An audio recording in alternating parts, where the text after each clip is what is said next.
Welcome everybody, we're going to be playing some D&D 5e for this 12-hour streamathon, and you'll be in my semi-capable hands. We'll see how it goes.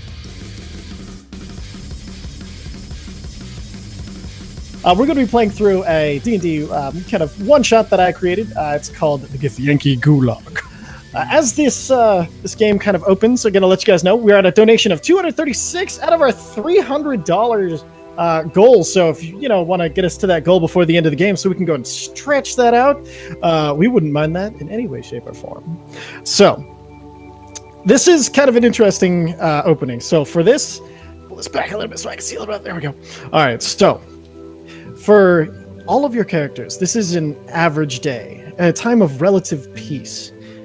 And oddly enough, you haven't even heard of any real wars or anything going on in months. There's been no conflicts really between any of the known realms, any of the known kingdoms, and it's been kind of oddly peaceful. So I'm going to pass it to each of you and just give me kind of like a little vignette of what your character might be doing. Who would like to start? An average day in Talika's life consists of enjoying a nice break after work and sitting down with a cup of tea and her poetry book, leaning her greatsword against the wall. Just enjoying the relaxation. Excellent. Do you think, are you in like a tavern or just on the road? What do you think? She's probably at a tavern at the moment. She travels quite a lot, just for basic work and enjoyment as well.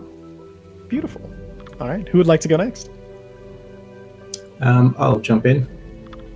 You'll probably see Stitches sitting somewhere at the back corner of a dark tavern, just with his lyre out, and he'll be putting together a few words for a sonnet he's writing. Who would like to go next? I got it. And you'll find Bartorin somewhere near Styx, notices his lyre, and just looking around trying to get down on some music. Perfect. I would be kind of hunkered down at a table in a tavern with an inn attached, consulting my star maps and trying to plan the best course for my upcoming hours. Perfect. Well, since y'all chose to be at a tavern, we'll say you guys have you don't know each other yet, unless you want to know each other. But we'll call the tavern the Wit's Whetstone. It is a tavern that exclusively it's a whiskey bar kind of thing with an inn attached and does both breakfast, lunch, and dinner. And they do whiskey pairings. So each of you would have like a, as well as your coffee or whatever, or tea, however you're starting your day. You've been given a complimentary glass of Whetstone whiskey as part of your meal and part of your night's stay. You can either take it in a shot glass or you can take it in a small flask to go with you. So as you guys are all kind of sitting around the lyre, kind of humming out some beautiful notes as you absentmindedly string the lyre while you're trying to string these words together, all of a sudden from outside you hear some murmuring, and as it's getting louder and louder, and then all of a sudden all of you hear a huge crack. And it didn't play, did it? Did anybody hear that? Okay, perfect. It just didn't play through mine. Perfect. So, and then you hear this crack and then roiling of thunder as everything starts to go crazy. You rushing outside, you look up into the sky and you see that where the sky should be, it is broken open as though a glass dome shattered, and you're looking into the pieces as they drift away as the sky has been replaced by a roiling cloud of thunder and lightning, and it's all changing colors as you're looking at it. It becomes purple and then green into oranges, and everything seems to roiling, and you see things popping into and out of existence. You see, as you're absentmindedly plucking your lyre, the notes become solid, float away, become piano keys, and fall back to the ground and shatter, releasing the music once again.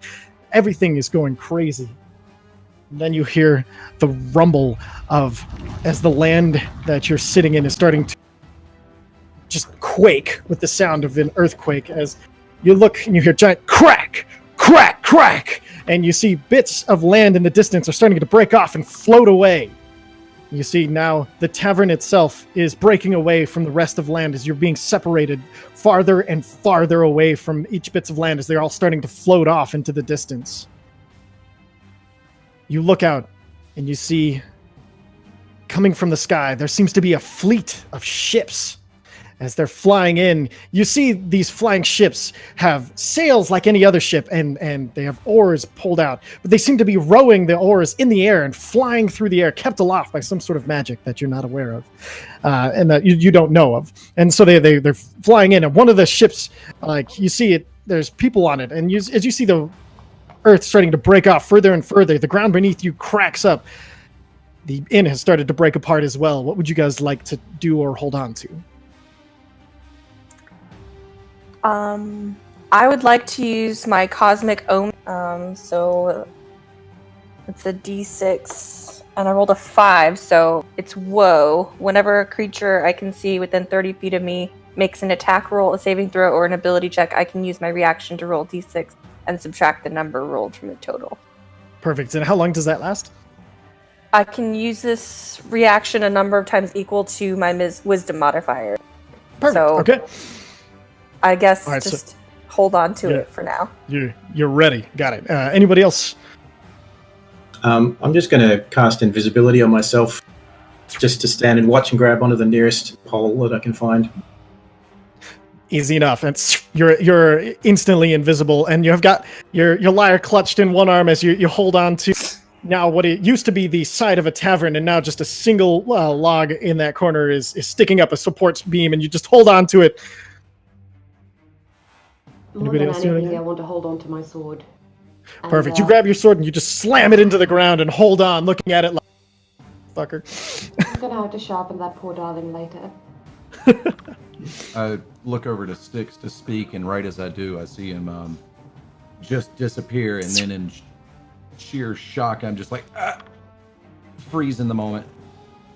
Perfect. And as you're frozen, what's going on. Your feet leave the ground, and you start to drift away into this insanity, this roiling insanity above you. And then all of a sudden, you feel a rope around your waist, and you are getting pulled onto the ship. So, as you're pulled in, you're pulled on deck, and you see these creatures. They have green skin. It's kind of this greenish yellow skin. Most of them are wearing some sort of armor, and you see as they're pulling you in, they're like, "They got another one on this side!" And then as they pull you in, they kind of like help stand you up, and then they hand you a rope, and they said, "Catch any that you can!" And then as you're looking around, you see the entire deck is almost filled with all these Githyanki who are throwing ropes, and you see as the ground is breaking apart, they're catching things that are floating away from it. Like you see one of them, there's a gold vein that normally you'd have to mine up, but with it's starting to float away as the ground is broken up, and you see one throws a lasso and catches it, pulls it in, and then you see they pull it over and then drop it onto the deck and then kick it into the hold as it disappears beneath the deck. The rest of you see all of this happen as you see him pulled up on board, and you see them getting him set up with a rope himself. What would you like to do? Thank you, Polish, for the $10. You're welcome. I think for now, just hold on. I can't quite get to him. Perfect. And as the ship rolls in and gets a little closer, one throws a rope to you as you're standing there holding your sword. I look at the others. Are we going? It looks like we either have to go up or fall into the earth that's crumbling below.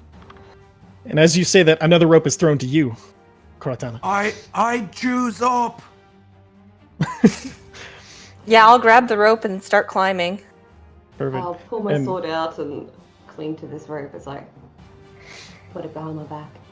Perfect. And as you release up, the ropes pull you easily as you're pulled through the air, as though the instant your feet left, gravity no longer mattered to you as you're pulled up into the ship. Now, Styx, you're invisible at this point, and the ship is starting to. You see that it's starting to position to move away from you. What would you like to do? Can I look around and see if there's a rope near me? So that you saw, I would say you'd have enough time if you saw them having ropes. If you wanted to like latch onto one of them, you could. Yeah, I'll just make a dart and a run, grab, make sure I've got my lyre attached to me on my back, and just make a leaping jump for the nearest rope. Perfect. Easy enough. So you lie on the back, you run and you jump, you grab onto it, and then they pull you in. And because of the weightless nature of what is happening right now, they don't even notice the extra weight that added on by you as you're pulled aboard, still invisible. Now, the other two of you, more Githyanki, come over and they all of them having ropes. They put them in your hands like, grab anything that you see is useful, anyone who's keeping it together. And you see as you're looking out, when they say keeping it together, you're like, what? And you look over and you see in the distance, you see this gnome floating. It seems to be a deep gnome who's like trying to cover their eyes, and they're just blinded by what's happening. And then you see as they start to panic and look around, and they start to flail a little bit, and they start to dissolve into nothingness as their arm pops off, but no blood. It's just this absurd manner as they pop out together, spaghettify apart, and then are mist, and then nothing within a matter of seconds. So you've been given ropes and been told what to do. Can I get a perception check from everybody? Ooh. Perfect. And those rolling physical dice, let me know what you got. 11. 11. Perfect. 10. 10. Perfect. Okay, so Falika, as you're looking around, you see like a rack of weapons starting kind of floating off in the distance. Stitches, you see like a bookcase that looks like it has books that are on lock also floating away. See, Koratana, you see this giant diamond that is broken out, and you can see it's not been polished or anything, but you recognize it as a diamond that is about the size of your head. Let's see, Bartorin, you see flailing is this cat with wings trying to keep it together. What would you guys like to do? Oh my god, we're getting all of the inspiration. I think everybody now has an inspiration dice for if you want to use it. So that'll add a d8 to any roll that you wish. It's been given to you by FeatherFall Tabletop. FeatherFall, thank you very much for that inspiration. Thank you. Well, a good-hearted nature's telling me I gotta save that cat. So I'm gonna try and lasso the kitty. Perfect. So make just a general dex check. Uh-oh, bye-bye, kitty cat. That's a 2. 2?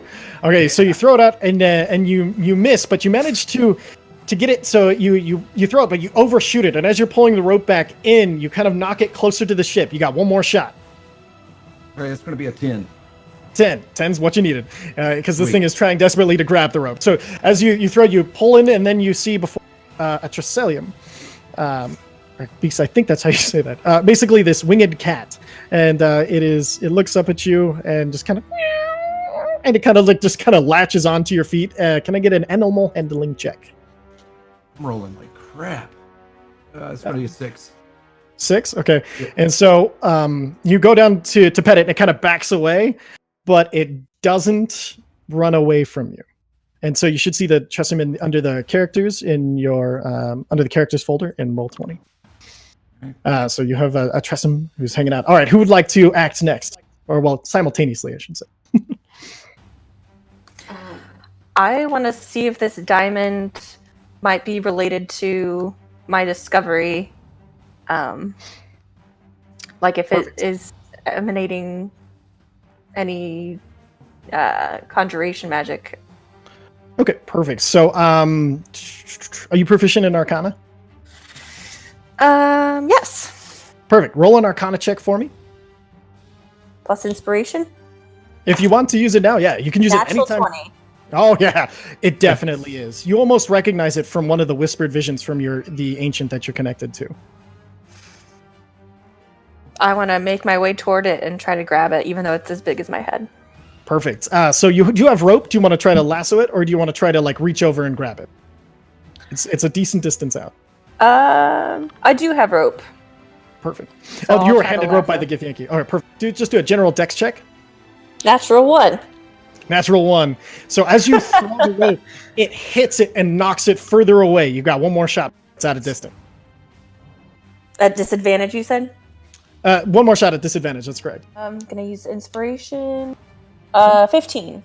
15. That's what you needed. So you managed to get it, like you hit it, but you pull in as fast as you can, and you throw the rope in desperation. And this time, you pull just right, and you lock. You manage to lasso it, and you pull it in. And as you hold it in front of you, you see all of these runes that you saw inside of some of the visions that you had been given, and you see now that it's this conjuration magic. That you get the idea that using enough of these is probably how this all happened.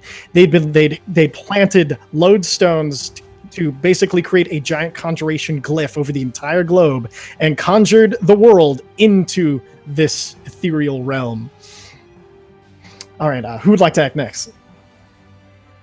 The Bookcase, perfect. Do you want to try? How do you want to try to get the bookcase? I just want to try and reach out, see if is it within arm's reach of me. It's about 15 feet out. Okay. So all I can really use at the moment would be the rope that I've got with me. I guess I'll try and lasso it. Perfect. Go ahead and do a dex check. And this one's going to be pretty easy because it's a big-ass bookcase. 16. Yep, easy enough. You toss the rope out, you get you pull it in, and as you're looking at it, it looks like there are it's not actually books, but there are slats that are locking in a bunch of scrolls and different like maps and things that you can kind of tell what they are. But you have to pop open the locks in order to get at the things behind them. Can I try and attempt to break it into the lock? Sure. Do you want to just break the lock, or thieves' tools it open? I don't have any thieves' tools, so break the lock. Perfect. Yeah. Do you have? You're dex based, correct? Yes. Perfect. So roll an attack with your scimitar. See if we can get that open. That's a nat 20. Yeah. Easily enough. You actually hit it so hard you break open. As you're coming down, slices right through the top one and goes through the bottom one. So you break open 2 shelves in one blow. Is there anything that I can see that is valuable that I need to grab? Make an investigation check. 6. 6. Okay. While we're looking through these things, a lot of it seems pretty useless. But then you do recognize there is a scroll with a seal on it. You grab it, and you pull it in, and you see it is it's a scroll of cure wounds, and then it says 4 next to it. Worries. I will put that aside for now. Perfect. Go and add that scroll to your inventory. All right.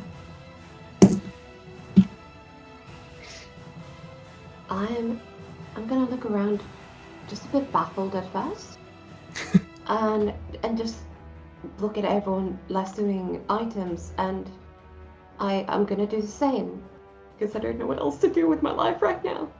Perfect. That's the appropriate reaction to this situation. Go ahead and make a dex check. Dex check. 17. Easy enough. Yep. So you throw the lasso and you manage to catch. There's a big sword in kind of the middle of the rack, and you're like, perfect. You throw it, you kind of lasso it around, pull it in, and then you see there is these are all very finely crafted weapons. So these are all +1 weapons. And for this, if you took a +1 weapon as your magical item, you can make it a +2. If you did not, you can take any of these magical weapons to get a +1 weapon. And you can share that with everybody or keep it yourself, whatever you'd like to do. Oh no, I'll share that with everyone. We're in enough trouble as it is. Perfect. So everybody, if you want to, go ahead and add that +1 item if you're going over and grabbing it. Is it +1 to hit or damage? It's a +1 weapon, so +1 to hit and the damage. Perfect. And while you guys are pulling these off, you see other Githyanki come over, and you see this is grabbed and shoved into the hold. And as they kick it in, you see papers falling out over there, and they kind of kick him back over there. And you see, as it disappears into the hold, it disappears completely into the blackness. You see they go over, and one looks at the cat, and they're like, "Don't want it!" And then they kind of move past. They see the diamond, they're like, "Oh, we can take that back now," and they kind of like try to take it from you. Do you let them take it? I will warn them and say, "This is what's causing this to happen." Oh yeah, we know. But it's useless now, so we're just going to throw it back in the hold. Sure. And they take it and they just toss it in the hold and go back to lassoing things. What were you going to do, Con? I mean, it's already done now. It's all good. Okay, perfect. And then they go over to the rack of weapons like, these are weapons. And then with the empty rack, they also kick into the hold. I'm so sorry you All cut right. out just there. Oh, I said they go through and they all start pulling weapons off the rack as well until it's empty, and then they kick the weapon rack itself back into the hold. And then one comes over and he's like, "All right, so you all look like you're doing quite well keeping it together. So and then I need everybody to make a Constitution saving throw at disadvantage." That disadvantage.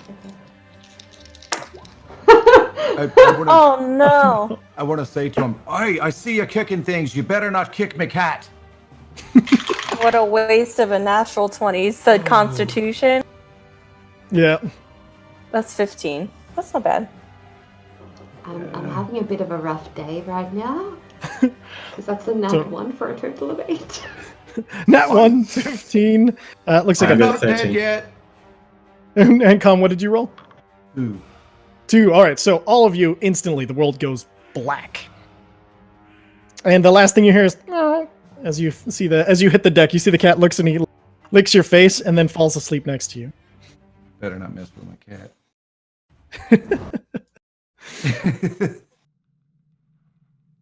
All of you wake up, and you are in a circular room.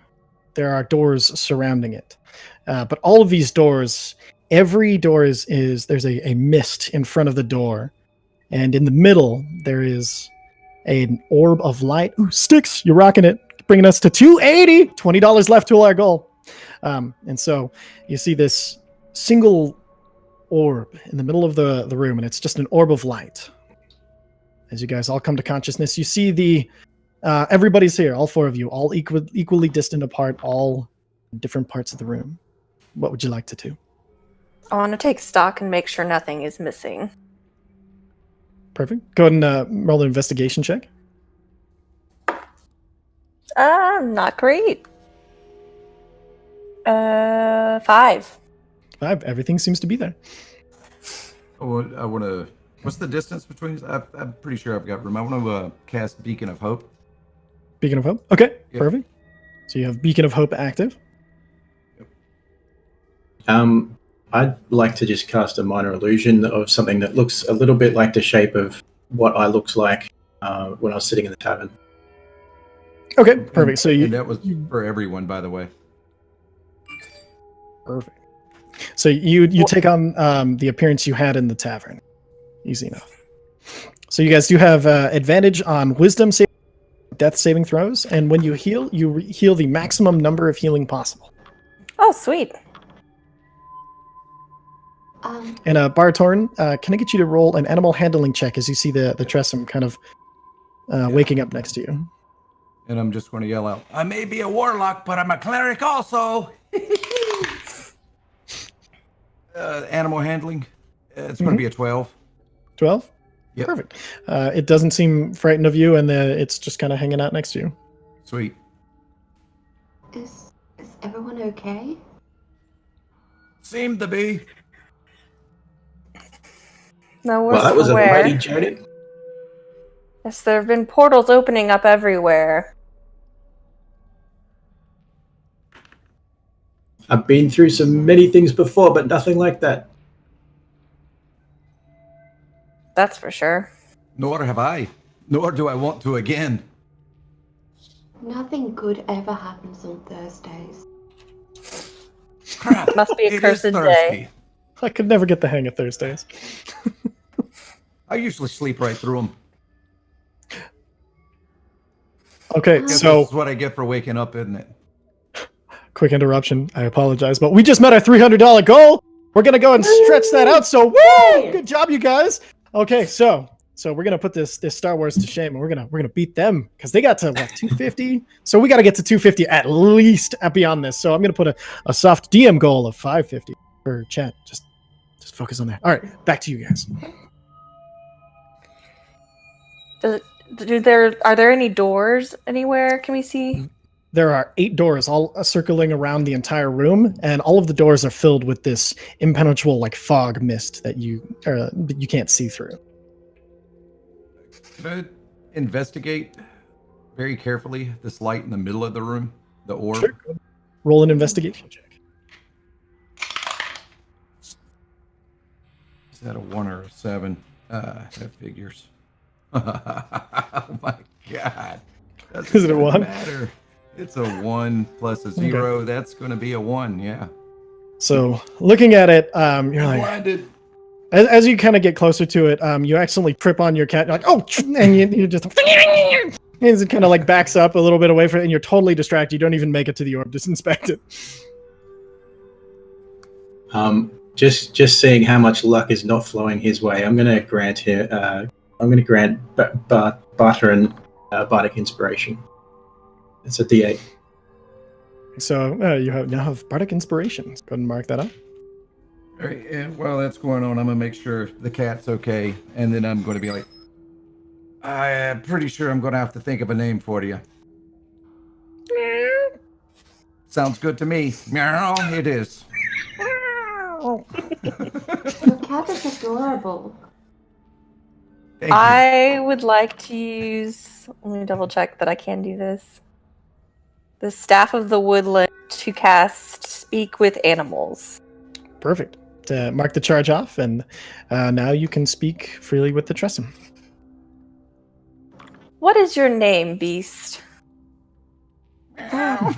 Never had a name before. I just wander around being me. I am me, all that is important, all that rules.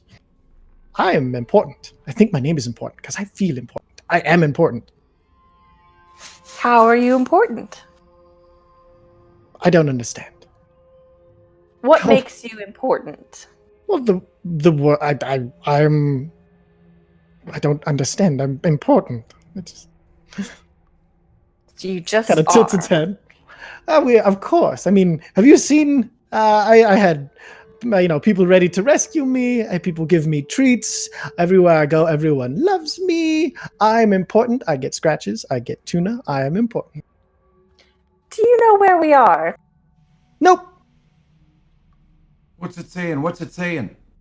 Yeah, the rest of you heard just turn. And also, is it a boy or a girl? I don't like calling it it. What are your pronouns? You see it thinks for a second and then it scratches its ear. She. Her. It's a lady cat.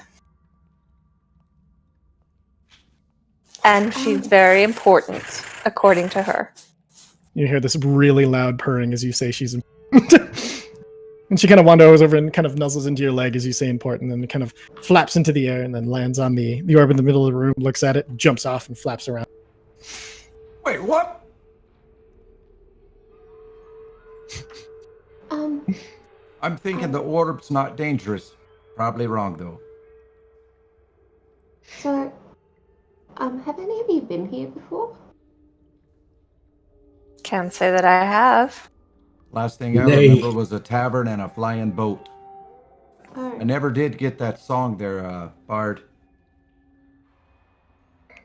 Yeah, it's still a work in progress, but I've only got 2 verses right now. Well, perhaps you could include this adventure in a line or 2. I think I might be able to. so, do we want to look at the thing that glows, or do we think it's a trap? I'm thinking it's a trap. I just walked towards it and tripped over the cat. I mean, Meowa. But Meowa did hop up on it, but she is of some quite importance. I'm gonna carefully walk up to it and just see if everything seems safe. Because there's a cat on it, and I didn't know cats could jump on glowing orbs. Perfect. And so as you get up closer to it, go ahead and make an investigation check. Not my greatest strength. Better than my con save, 10. Yeah, 10. So as you get closer, you notice that it isn't entirely just a magical orb. You see that it seems to be like a glass orb with light inside of it, and that's how the cat was able to land on the top of it. It's that makes so much more sense now.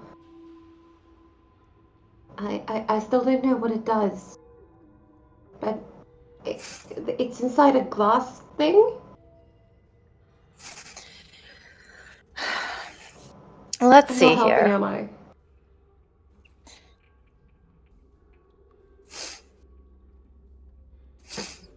No, I can't. I didn't prepare that spell today. I'm sorry. Okay. Hey, you can make an Can Arcana I check. take a look at it? Yeah, I was going I to was- say, can I take a look at it? And Definitely. I was about to say, well, it looks safe, and I do know a bit about the magic. 26. 26. Okay, so looking at it, as you walk up and you see oh, it's perfectly safe to touch. And as you put your hands around it, it seems like some sort of drift globe, just a globe that's just purely for light. But then you see, like, as you're looking at it, you're like, wait a minute, and you feel the magical kind of draw down. And you look just below it, you see there are runes that bind it to this one spot in the room, and then so you kind of push it, and then it goes back into the middle of the room. I will describe what I have learned to my companion. Does that mean anything? I think it's just a light. Oh. Okay. Can I start investigating other parts of the room we're in? Sure. Yeah. Go ahead and roll an investigation check as you're kind of looking around the wall. All right. It wasn't so bad. Oh, boy. Yeah, it's going to be an 11. 11. So looking around, you kind of are putting your hands on the walls, trying to look for any like traps or any activation switches or anything like that. You don't find really anything, and you notice that the orb of light's the only like lighted object in the room. You don't find any hidden buttons or anything, and you're looking pretty carefully. Like you kind of go over the arches and everything, and then you still see this fog in each doorway that surrounds you. All right, I yell out to the rest of the crew. There's naught here on the walls. It's got to be something with this globe. So those doorways, are they closed?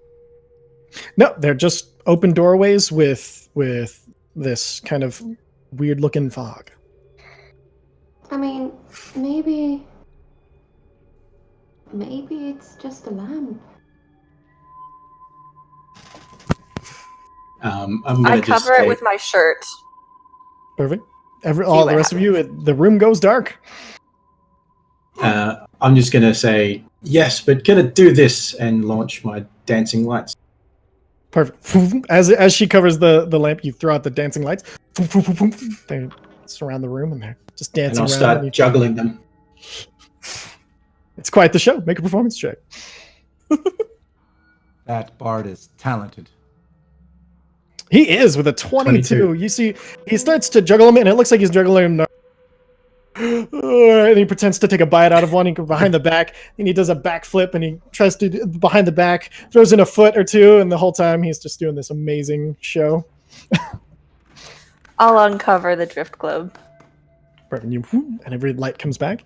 And just announced, don't forget, if we do end up reaching that $500 goal, we're going to do a giveaway of the D&D Essentials Kit. So, the more you donate, the more free stuff you might get. How's that for, motivation? Absolutely brilliant. I'm feeling woefully inadequate when they're investigating magical lights. So I'm going to move up to the nearest doorway to me. Perfect. So around here. And I want to see if there's anything unusual about it. Sure. You want to make an investigation check? Investigation, there we go. All right. So with the 10, it's definitely magical in nature in some sort, and you're trying to look through the fog, and you see like the fog is constantly shifting, and so, but it's impossibly thick to look through. There seems to be some sort of light on the other side, but it doesn't penetrate through the fog. Do they all look the same? They all look exactly the same. I mean, we could try going through one of them. I don't see why not. How about I just fire some flame at it real quick? Okay. And Sacred Flame. Sacred Flame, through the door? Or At the mist. At the mist? Perfect. So which would be So you have to pick a point you can see. So you're going to do it like right in the where you predict the middle of the fog is, because you can kind of see as it roils. And then so the rest of you see the door light up, and you hear just, but it doesn't seem to affect the mist. I've never had that problem before. Well, I volunteer. I'll go first. I'll walk through it. I'll follow. And then you see, as he says, "I volunteer." Go ahead. I was going to say, does anyone have any of that rope left, though? Perhaps tie around my waist? I have some in my backpack. Please. I'll bring it out and I'll tie it around his waist and I'll awkwardly hold on to the other end for a little while. Perfect. And then as you see him walk in, you hear step, step, step, step, step, step, step, and he walks right back out. Same side, other side. Same side. Okay. Well, I walk in and then... Did you forget something here? Is everything okay?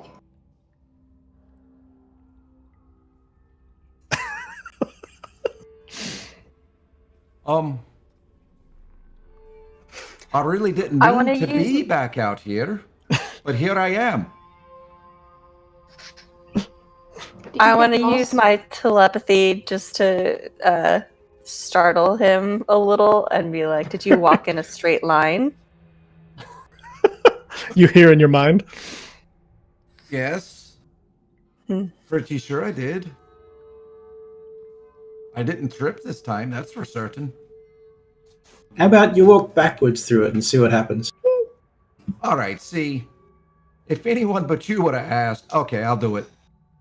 And you see he walks backwards. And then as you're walking backwards, you're like, haha. And then you walk backwards and you see this. You walk backwards and there's a door frame and it's got fog and it's the same door frame. Damn it. Ah, for Pete's sake. Woo, star, $25. Thank you so much. Are one of y'all pulling a joke on me right now? Well, that would be funny, wouldn't it? No, It would. I'm not even pulling the rope. Oh, man. Let's investigate. There may be another door with a different property. Okay, we can try all of them. I mean, I don't know what else to do in here. So go ahead and make an investigation check if you're looking at the other doors. What if each of us tried a door at the same time? 30-20. So all of the doors, like as you're looking at them, you're kind of like, it's all the same. There's some whatever the magic that's causing them to come back in. Each door is bound with the same type of magic. And then as you're kind of looking at all of them, you see you see there's these faint traces back towards the center of the room in those rooms of binding. Oh, right, fine. I cast Dispel Magic. Perfect. On the orb and the runes? Yes. Perfect. And as you just cast Dispel Magic, all of a sudden the orb starts to float away, and then the whole room starts to come apart and drift away. But you see all of the doors now are open and clear. You see all of them are tunnels that dip down, so you can't see past them, but you can choose a door and run. I did a thing. Aha! Yes, you did it. Congratulations. Okay, so it's drifting away. Do you guys run through a door? Not yet. Before that happens, I'm gonna throw out one of my dancing lights at Bartorin and say, "Here, catch!" And right before he's about to grab it, I'm just gonna whip it back again. I fall over. And as you go to fall, you don't hit the ground as you start to drift away as the entire room is now. You see the top of the ceiling and everything that has been breaking away, and now through the floor a little bit, you see that same roiling madness that you saw before. I yell down, "The rope! The rope!" Why don't we I'll pull pick him a door? back in if he needs it. Perfect. And you pull him to you as he's trying to he's kind of floating in the middle of air, grab onto something, and you pull him to you. You okay? I think so. How's the cat? Meowa, what are you? She's flying around the room, and she's starting. You see, getting panicky. She flies over, and she kind of like, you feel just these small claws as she lands on your back and kind of digs in. I'm still down to go through a door.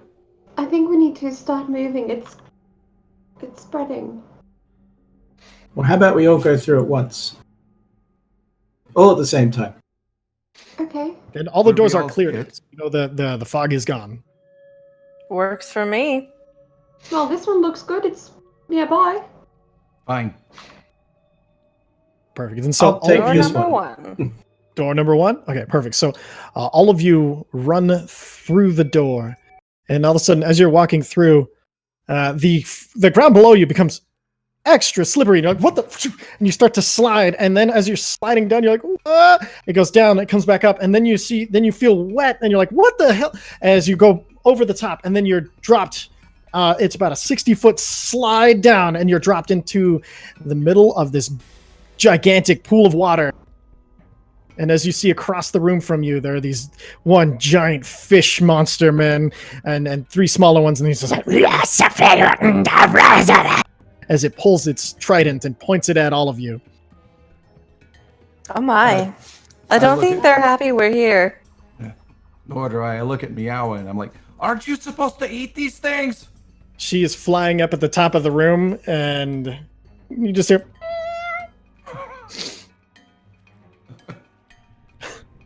Oh man. Oh, And That's right. okay. I just You guys yell just out, went This down is water the slide. one. I'm not liking what I'm seeing. I'm not liking Are it. you- Not liking it at all. Nope. so you see all 3, and then again the larger one. And as you're floating in the water, you're looking down. It's about 20 to 20. It's about 25 feet deep. Is anybody wearing heavy plate mail or heavy plate armor? This guy. Mm-mm. Con, you are? Yeah. Strength saving throw to stay afloat. Oh hell. Can I help, Oh, given no. that I still have the rope attached? Yes. When I need it, nat 20. Nat 20. So like you feel yourself start to sink, and you just power arms, and you're kicking. You're like, no, I'm not gonna sink. And then so again, the big fish thing is like, and it pulls back its trident, and it looks like he's getting ready. I'm gonna draw my greatsword. Perfect. And so, with you drawing your weapon, we're gonna go ahead and I'm gonna do a group roll for initiative, so you guys don't have to worry about it. And then, so up first, Baritone, what's your dex modifier? Oh, +0. Perfect. That's okay. Sanguine is, and you know what? I'm just gonna say player initiative times for now. So, you are up first, Bartorin. Let's start off with a witch bolt, level Witch 1. bolt. Perfect. Who are you witch bolting? I'm going to go for big dude, right in the center, the dude. one making all the noise. Yeah. Perfect. Go ahead and roll. It's a ranged spell attack to start, correct? I did that one in roll 20 just for ease. So it's 19, 19. 19 will hit. 3 lightning. 3 lightning damage to the big guy. And so, Question about yes. lightning and water. That was Can we use it as per normal? yes, yeah, it's a one-off. I'm not gonna worry. Okay, cool. And witch bolt is because I'm considering it magical lightning, controlling where it goes. That's why I don't normally do like lightning and water. Like if you were conjuring like a thunderstorm that was randomly not controlled lightning, it might be different. But for like this specifically controlled lightning, don't worry about it. Yeah, and I figured we were far enough away anyway. Yeah, and so you guys see as as Bartona reaches out, and you see this almost like silvery white like energy lash out and kind of latch on to the big guy, and then you see like he starts to like lightning into him. He's like, and then it seems bound to him, and you see Barton holding that over him. Any movement or bonus action? Let's see here. Yeah, and I'm gonna cast Hex on this one here. Text. I'll put it in the thing. Oh, it won't let me. Here, I'll just. It's okay, I got it. He's got a Okay. little token on him. He's hexed. That's a better hex. Perfect. So he is hexed. And then now hex, the damage triggers when you hit them, correct? Pardon? The damage triggers when you hit them, similar to like a hunter's mark. Correct. Perfect. Yeah, Okay, it's so he is extra hexed. 1d6 necrotic. Perfect. And you hex this little guy right here, right? That is correct, sir. Perfect. Okay, perfect. And any movement, half movement for swimming. No. Use your movement to stay afloat. Yep. So that'll bring us to the guy that you hexed. He's going to swim up, and just the closest one, he is going to do his multi attack. He's going to do 2 melee attacks. He's going to do his spear. Okay. Use my reaction. Yeah. What do you want to do? Yes, Sentinel. He moves into your threatened range, correct? Or he attacks a. oh yes, yeah. You can Sentinel him within 5 attacking feet you. attack. Yeah. Yeah. Words. No worries. Go and roll your attack.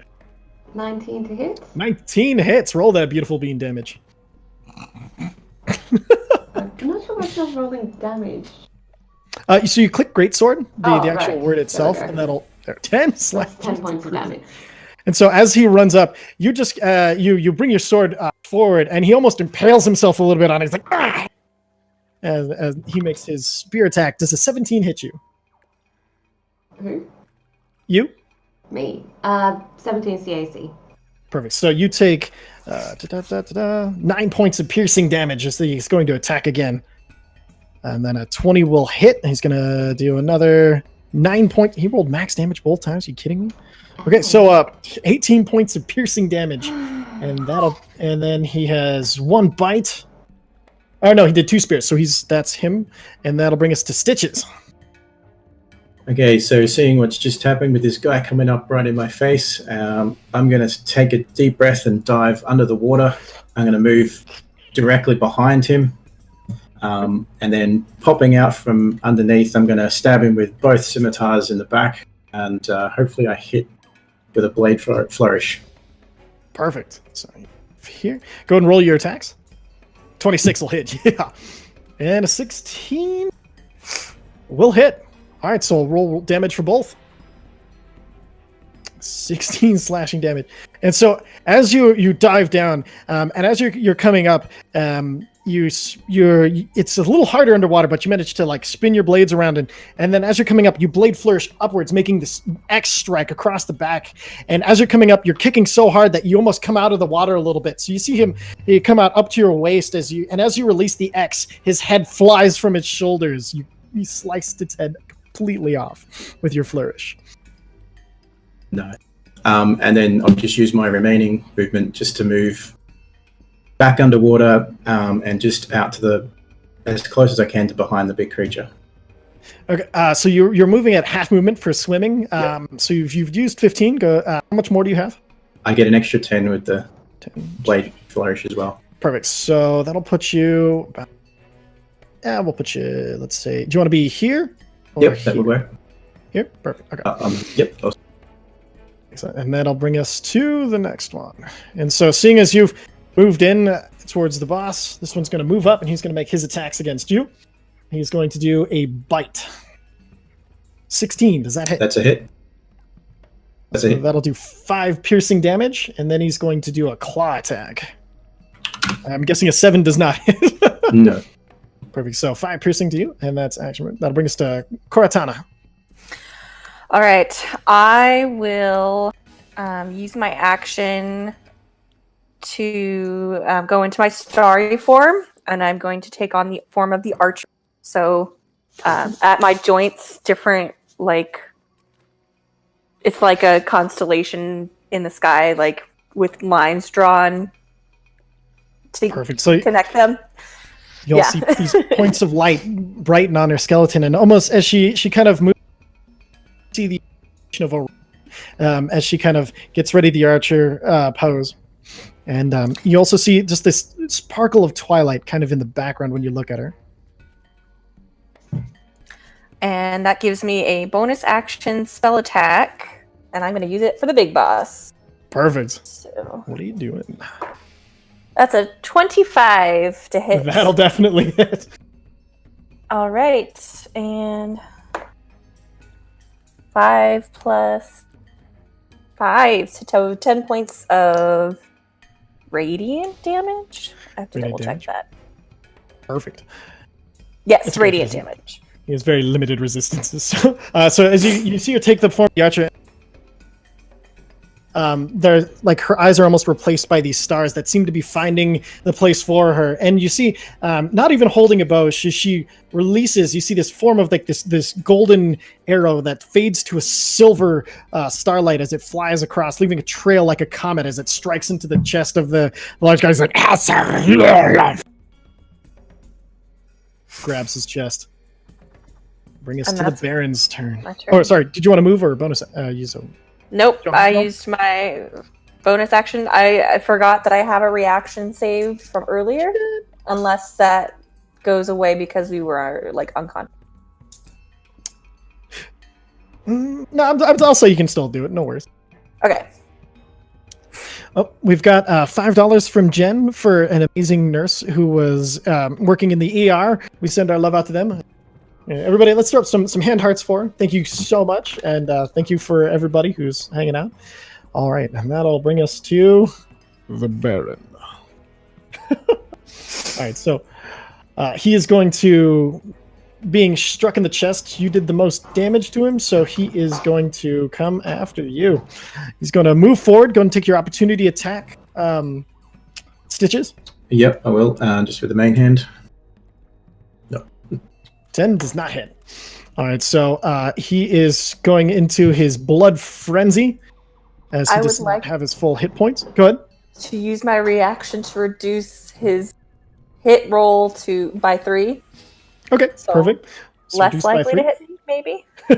Perfect. So he's going to make his 3 attacks. He's going to do 1 bite. 26. That hits. So 6 piercing damage. And then he's going to do a claw attack. An 11 hit. Nope. And then he's going to do a trident attack. And that's a natural 1. So as he reaches out and bites into you, he bites into your shoulder, and as he rips it back, he pulls his head back, and then he comes in with his left hand trying to claw across your face, and you're able to duck down. And then he brings back the trident, and as he pulls it forward, you go back into the same pose, and as he strikes down, all of a sudden the bow that isn't there lights up with some starlight as it blocks the attack and deflects it off to the side as he loses a little bit of his aquatic footing. That'll be his turn. Thalica. Okay, firstly, I'm gonna dive, and I'm gonna swim around, so that I get here, and then I'm gonna say, that's just rude, and I'm going to rage. Perfect. And Yes! With my storm aura, which is 10 feet in every direction, can I reach this dude? oh yeah, definitely. He is Okay. 10 foot, So- 10 foot. He's going to need to make a dex save DC 15. Dexterity save. Yes. He's not super dexterous. 8.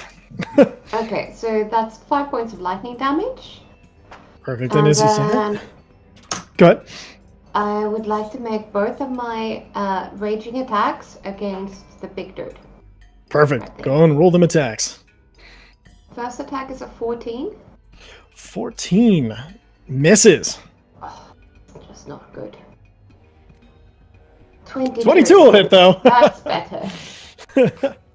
That's 11 11 points of slashing damage.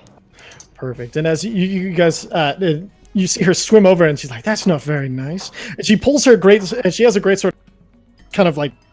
You see this rage kind of flashing through her eyes, and as it does, it almost sparks out of her eyes. I need a wisdom saving throw. Mm-hmm. Not my great. Oh no! Oh, you are held. And Wow. as you see, she's as you see, Thalica, she starts to freeze up and then starts to sink as she's being It's held okay, and cannot guys, move. I can breathe underwater. Perfect. And then the priestess is going to go ahead and move over here, and that's going to be her turn for now. That'll bring us to Bartorin. Oh, I think he stepped away for one. Oh, he's back. Hey, just in time for your turn. You are up, my friend. All right, so what I do is I look up, arms outstretched. Soon, bless my party, and I cast bless. Perfect. And that's going to be on 3 people, correct? Correct. Perfect. Who would you like to bless? Everyone in the party. Perfect. Stitches, Cortana, Alex, and then having seen, I think it's Stalika. Mm-hmm. Take the damage. I want to cast first level healing word. Perfect. On them. So, and then your Disciple of Life, so 10 healing to you, Thalika. Thank you.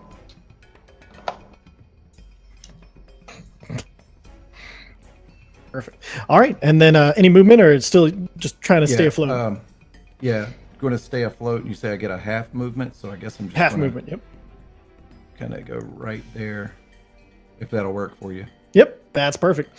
So with your natural 20, you are powering through this no problem. So you swim over, casting your spells, and then you still. So with those, bless is a concentration spell, correct? So you'll lose concentration on Witch Bolt. Okay. So Witch Bolt will no longer be active. But that'll bring us to Stitches. You are now blessed. I am gonna swim 5 feet to the side so I can get in range of Thalika. And I'm going to reach out and touch her on the shoulder and give her freedom of movement. Freedom of movement. You are no longer held. Thank you. And you can no longer be slowed down by really anything. Do I still have an attack? Is freedom of movement, it's an action to cast. It's an action. An attack. An action? Okay, and perfect. I have a bonus hand, but I don't know if that counts as a... Is it... I also have extra attack. Oh, you have an X. No, because the extra attack would be so. Is if you do an attack, yeah.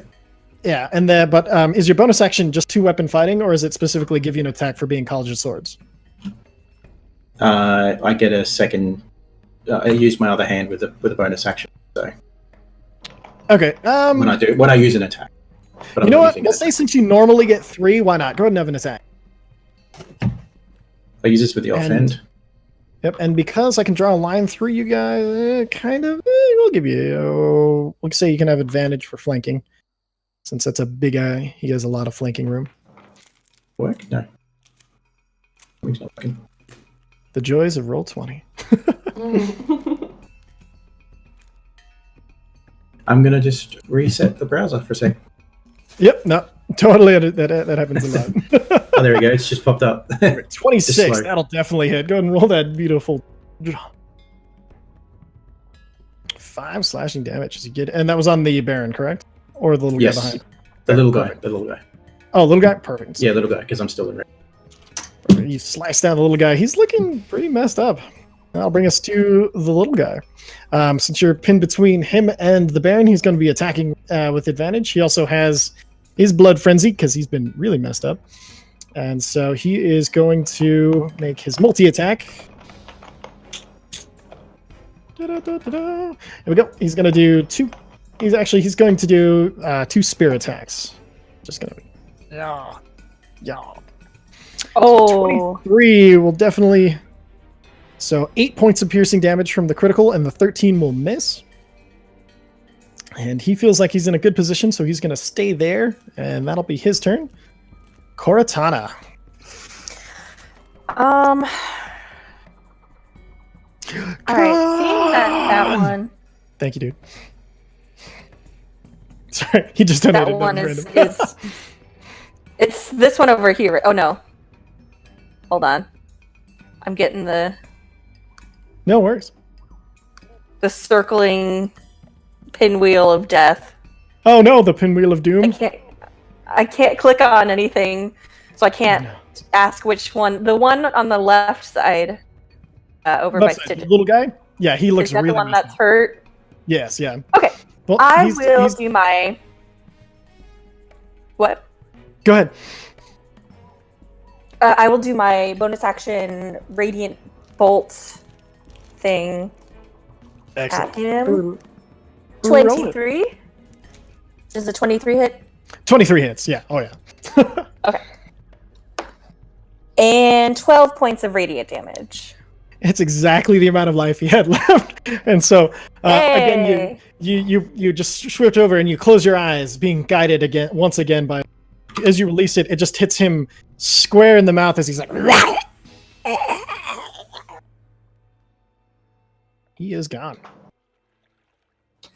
All right. And then I'm going to turn to the big guy and be like, look, we're not messing around here. You should surrender. That would be best for you. And I'm going to hold my action in case he actually follows my advice and surrenders. Okay. I'm going to hold what him. action do you... Go ahead. I'm going to hold the spell Moonbeam. Moonbeam. Perfect. Okay. So you hold the spell. And that'll bring to the Baron. The Baron, as you say this, you see he cocks his head and he's like... And you get the idea that he's not super into whatever you asked him. Go ahead and release your Moonbeam as he's going to make his attack. Is he speaking a Okay, particular that language? is a Constitution saving throw. Is he a shape changer by any chance? He is not. 22. Okay. And then so it's Okay. half damage, I believe, Darn it, right? that saves. I believe so. Let me double check. Sure. We'll pull it up in a second. Half as much damage on a successful one. Yeah, so. Perfect. So go roll the damage and let me know. And he has to make a save every time he starts his turn there. Perfect. Not great. 7 points of radiant damage. Is that already halved or? Oh, no. That's 7 halved would be 3. 3. Okay, perfect. So it's 3 points of radiant damage, and then he is going to strike out against you since he felt insulted. He's going to make reaction for Sentinel if you'll let me. Sentinel hit it. 21 to hit. Yeah, that'll do it. 15 points of slashing damage. Woof. 15 slashing damage. All right. So as he reaches out with his bite attack for 24. Does that hit? Me? Yes. Yeah. Cortana. Oh, yeah, that hits. Perfect. So you'll take 9 piercing damage as he bites out. You reach out and you get this big gash on his backside. How dare he forget you're there? And that slash is going to change his attention to Trident attacks against you. Thalica. Does a 19 hit? Yes. Sorry, I didn't hear you said my name. Oh, you're okay. All right, so 12 points and 8 points, so 20 points of piercing damage. Probably reduced by half by your rage, correct? Yes. Perfect. All right, and that'll bring us to your turn, Thalica. Okay, I am going to dive down, swim under him, and move over here. Perfect. So not getting out of range. Perfect. Yeah, no, staying within threat, no problem. I am going to use my aura against small dirt over here. Perfect, and that's a dexterity saving throw? Yes, DC 15. That's a 19. Well, he takes 1.5 points of damage. Are we rounding up or down? We round up for players, down for PC and PCs. Okay, so he takes 2 Oh, points of then it was lightning 4 damage. damage last time. Perfect, we'll go ahead and take another damage off of him. And yeah, I'm gonna unleash my first attack against the big dude who's going after my companions. That's just not okay. Perfect. 24 to And hit. you have advantage on your attack as well, because you're okay, flanking. so But yeah, like 24 will hit. Yeah, go ahead and roll that damage. 19 points of slashing damage. Good God, he's looking rough. You guys are turning him into bait. Second attack. 16 to hit. 16 will miss again. No, wait, actually no, that meets. Yeah, that's the exact thing you Okay. needed to hit. So go and roll damage. Whew. Thank heavens for +8. 19 points of slashing damage. How do you want to kill the Baron? I want to see if I can get my sword to cut off his head from behind, so that it Perfect, falls so- forward onto his chest. Perfect. So as you swim underneath, and as you're coming up, you activate the storm aura, and as you come up, jump up and you stab into his back with the first attack, and then you pull yourself up, and as you pull the sword out, you push with your legs and jump into the air, and you come down and slice his head off. It's a clean all the way through. It like sushi chefs would be jealous as you land in the current next to him, and he just. I'm so sorry about the blood. I hope nothing got on you. I'm just glad it's Look at done the with. Put that. And then I'm gonna, if you'll let me, just sort of turn around to look at the dude that's still alive, so he doesn't, can't stab at my back. Oh yeah. You're easily able to swing around and stare the priestess down. All right, that'll bring us to the priestess's turn. She is going to panic and does not want to be near you after what you did, so she's going to try to swim away. Go ahead and make an opportunity attack. Still raging. 20 to hit. That'll hit. Go ahead and roll the damage. 13. Slashing. And with Sentinel, she doesn't get to go anywhere, so she makes it here, and then you slash her and stop her. Oh, that is bad for her. All right, so she's going to just try to make an attack multi-attack against you. So going to do a bite and a claw. 21, does that hit? Yes. So, 4 points of piercing damage by Torin. Gosh, I love resistance. While the Baroness is kind of swimming away, I hold out my hands and I just yell out, "And how about an Eldritch Blast?" Perfect, roll it. Right at her. So that's a D10 plus 1. Damn, I should have had my dice ready. I'm sorry. Oh, that's okay. What's the attack?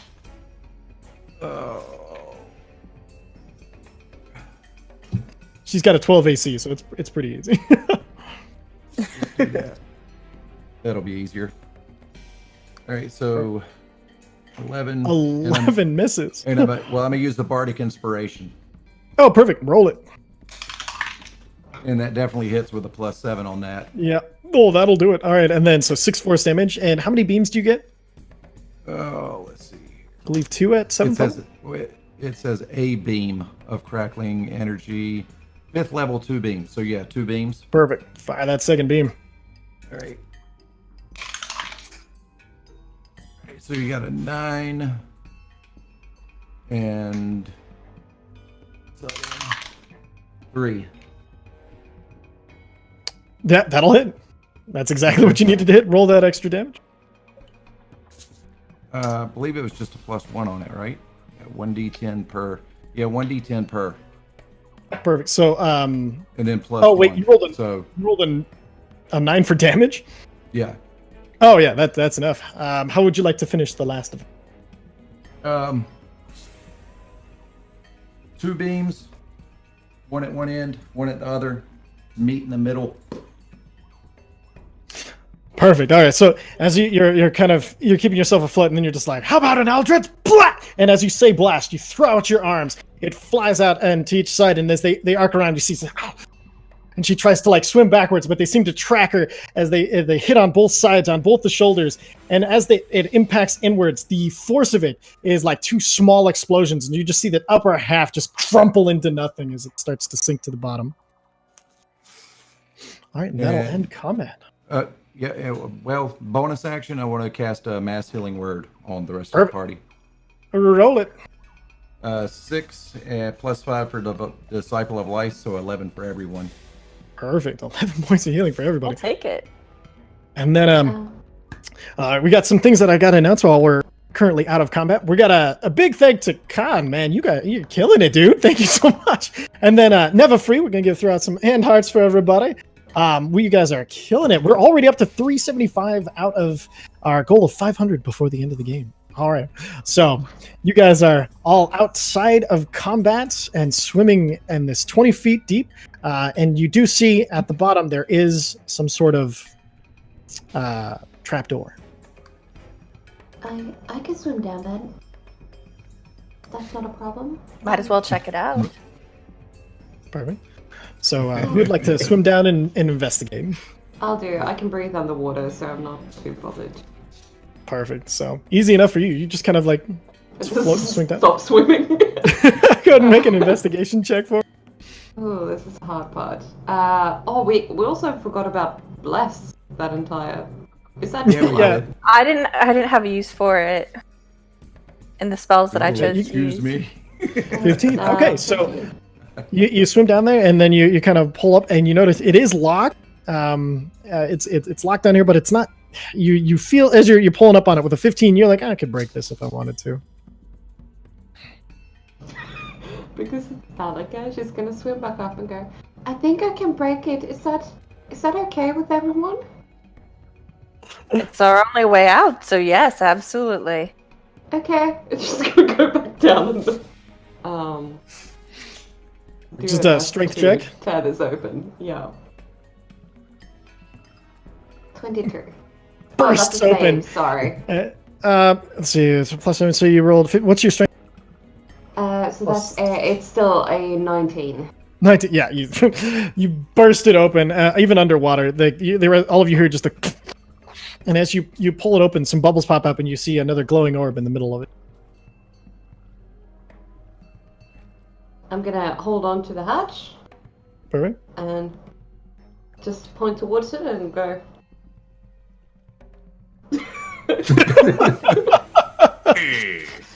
Perfect. And all the rest of you see as she pulls it open, this glowing orb under the trapdoor. Oh no, not another orb. Ah. I can only do this really ideally 2 more times. And I will swim down and I will cast Dispel Magic on the orb. Perfect. And as you cast Dispel Magic, the orb winks out, and you see the runes underneath it go dark, and then the room starts to drain of water. And all of you are able to stand on the ground, and you see there are there's 8 more doors, and you see there were, as you're looking at them, the mist disintegrates, and then once again, the room starts to come apart. I'm going to very quickly cast light as a cantrip because it's dark, right? Yes, it is. Okay. It is pretty dark, and then you feel as you cast light, you feel a flutter, and on your shoulder you feel a weight. You I was cast just about, shoulder. I was just about to ask where she was at because she was up flying around. Mm-hmm. Okay. Perfect. Up. Looks like we're in it again. Why not door number 2 this time? So door number 2. Okay. So you guys all collect together, and you run down the next hallway. This one, as you're running down it, it swoops down, and then all of a sudden you're running, and then there's sand underneath your feet. And as you keep running forward in front of you, you see a large kind of sphinx. She's sitting amongst braziers and seems to be the only thing in this room. It's deep sand all around you, and she has her hand over one of the orbs of light, and she's just tapping it gently. And she's, as you enter, she's like, finally, something of entertainment. So, do you all speak for yourselves, or do you all speak as one? It depends on what you're asking us to speak about. Well, Boy, a choice needs to be made. do you think it's a good idea to have Meowa talk to this thing? They're both cats. I don't And- think She wants. She's very important. Important. I don't think your cat can speak for us. As important as she is, she's not the brightest bulb in the bunch. I tried. Should we do this? Should we do this together? Oh, absolutely. Definitely. Everything together. Very well. So the choice is answer riddles. 3 correct and you move on. 3 wrong and you die by my claw. Or we can skip straight to the combat. What do you wish? Was that I the don't riddle? mind a good riddle. That's not the first riddle, no. Ah, That is the choice. I think that might be more of a rhetorical. Very well. It then. can't hurt to do the riddles. well, it could And if it's I was far more answering. entertaining for me. I'm thinking I probably shouldn't participate. Since you've chosen together, you may discuss the answers and choose which is the best. Your first riddle.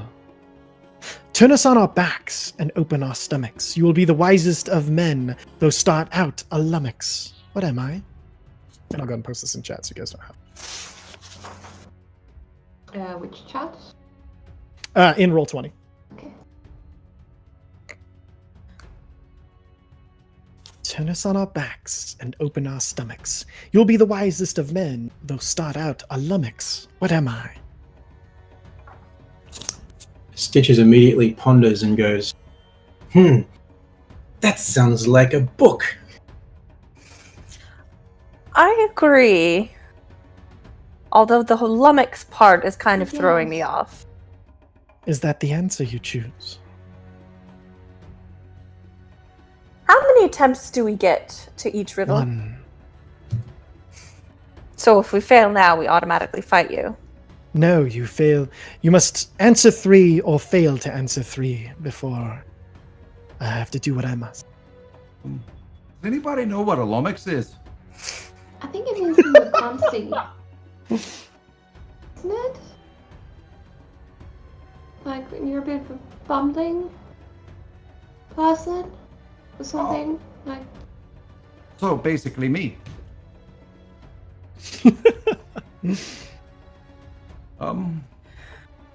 I mean,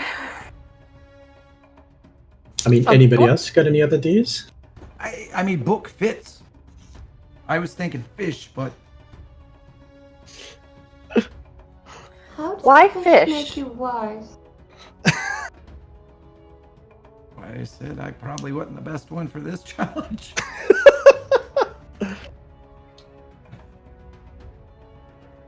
Is that your answer then? I mean, cat like fish. we have Take no it better from- options, so yeah. Is it a Book book? is correct. We You just have fought one fish. success. Your next riddle. You can live in me while I live in you. Anything can cause me to be with you, yet when faced, I disappear. What am I?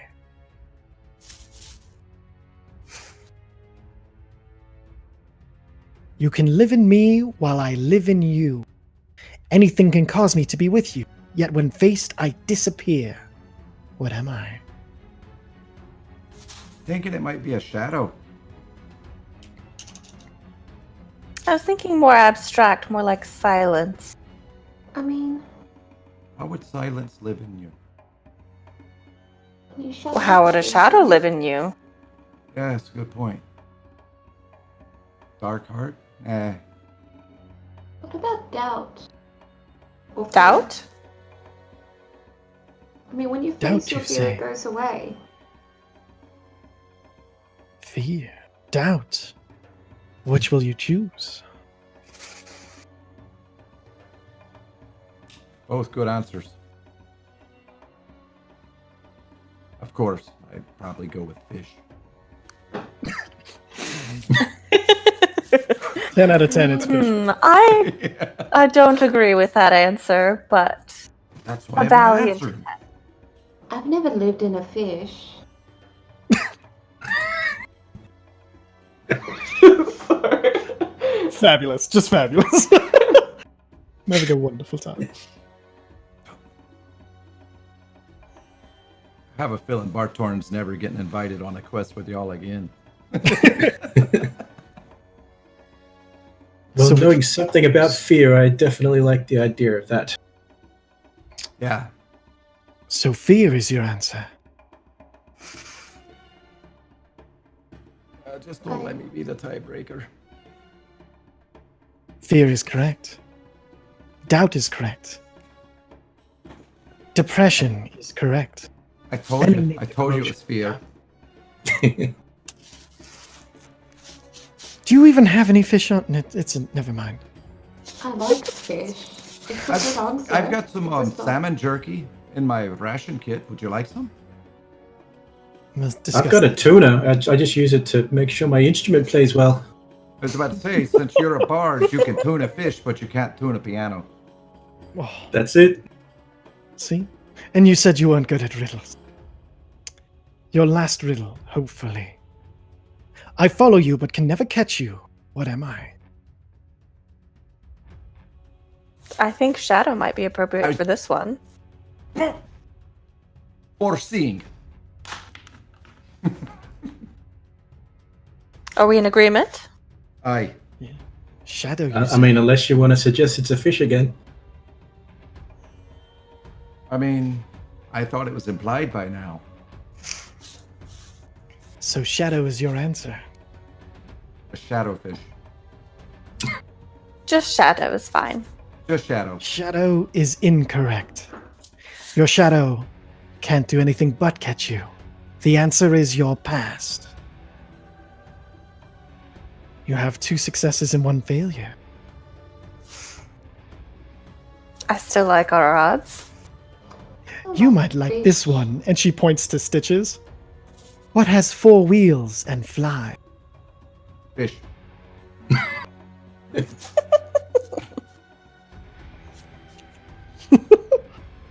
What has 4 wheels and fly? I mean, a lot of the corpse carts have flies that follow them. They have time. But do they I don't have think wheels? That's a riddle. I mean, you need to. Yeah. But I don't think that's the answer to everything.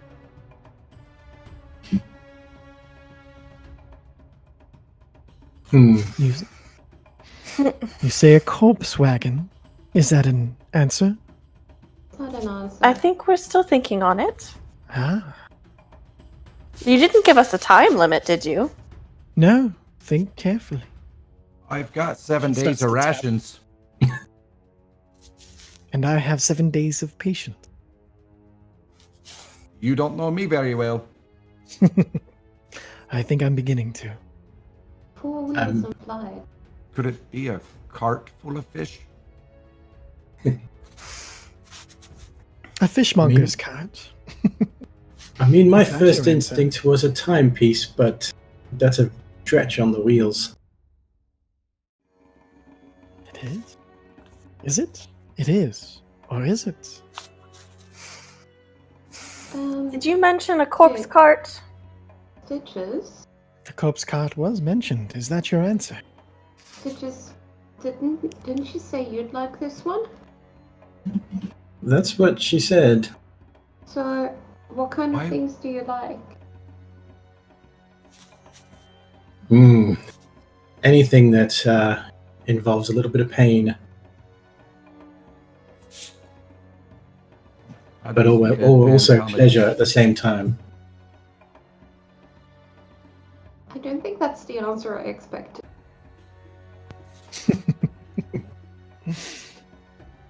I'm I thinking, must admit I don't have an answer for this one. I'm thinking it's a cart full of dead people. Is that the I think- answer you choose? No. Was Well, it tattoo? that's the answer I choose, not the answer we choose. Hmm. I mean, you do music, right? Correct. Is there something in music that flies and has wheels? Do you do other things too?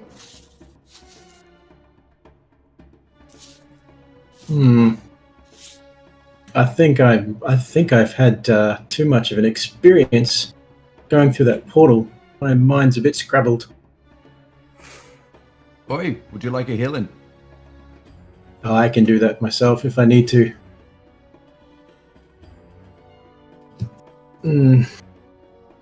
What are you suggesting, Balika? Me? I don't. Does time have wheels? No, it doesn't. Mm-mm. I The think Wheel our of best Time? bet is to go with a cart of corpses or some sort of refuse. I see dead people. So, Let's Rubber. do it. refuse cart is your final answer? It's up to you guys. I don't. Aye. Let's That do is it.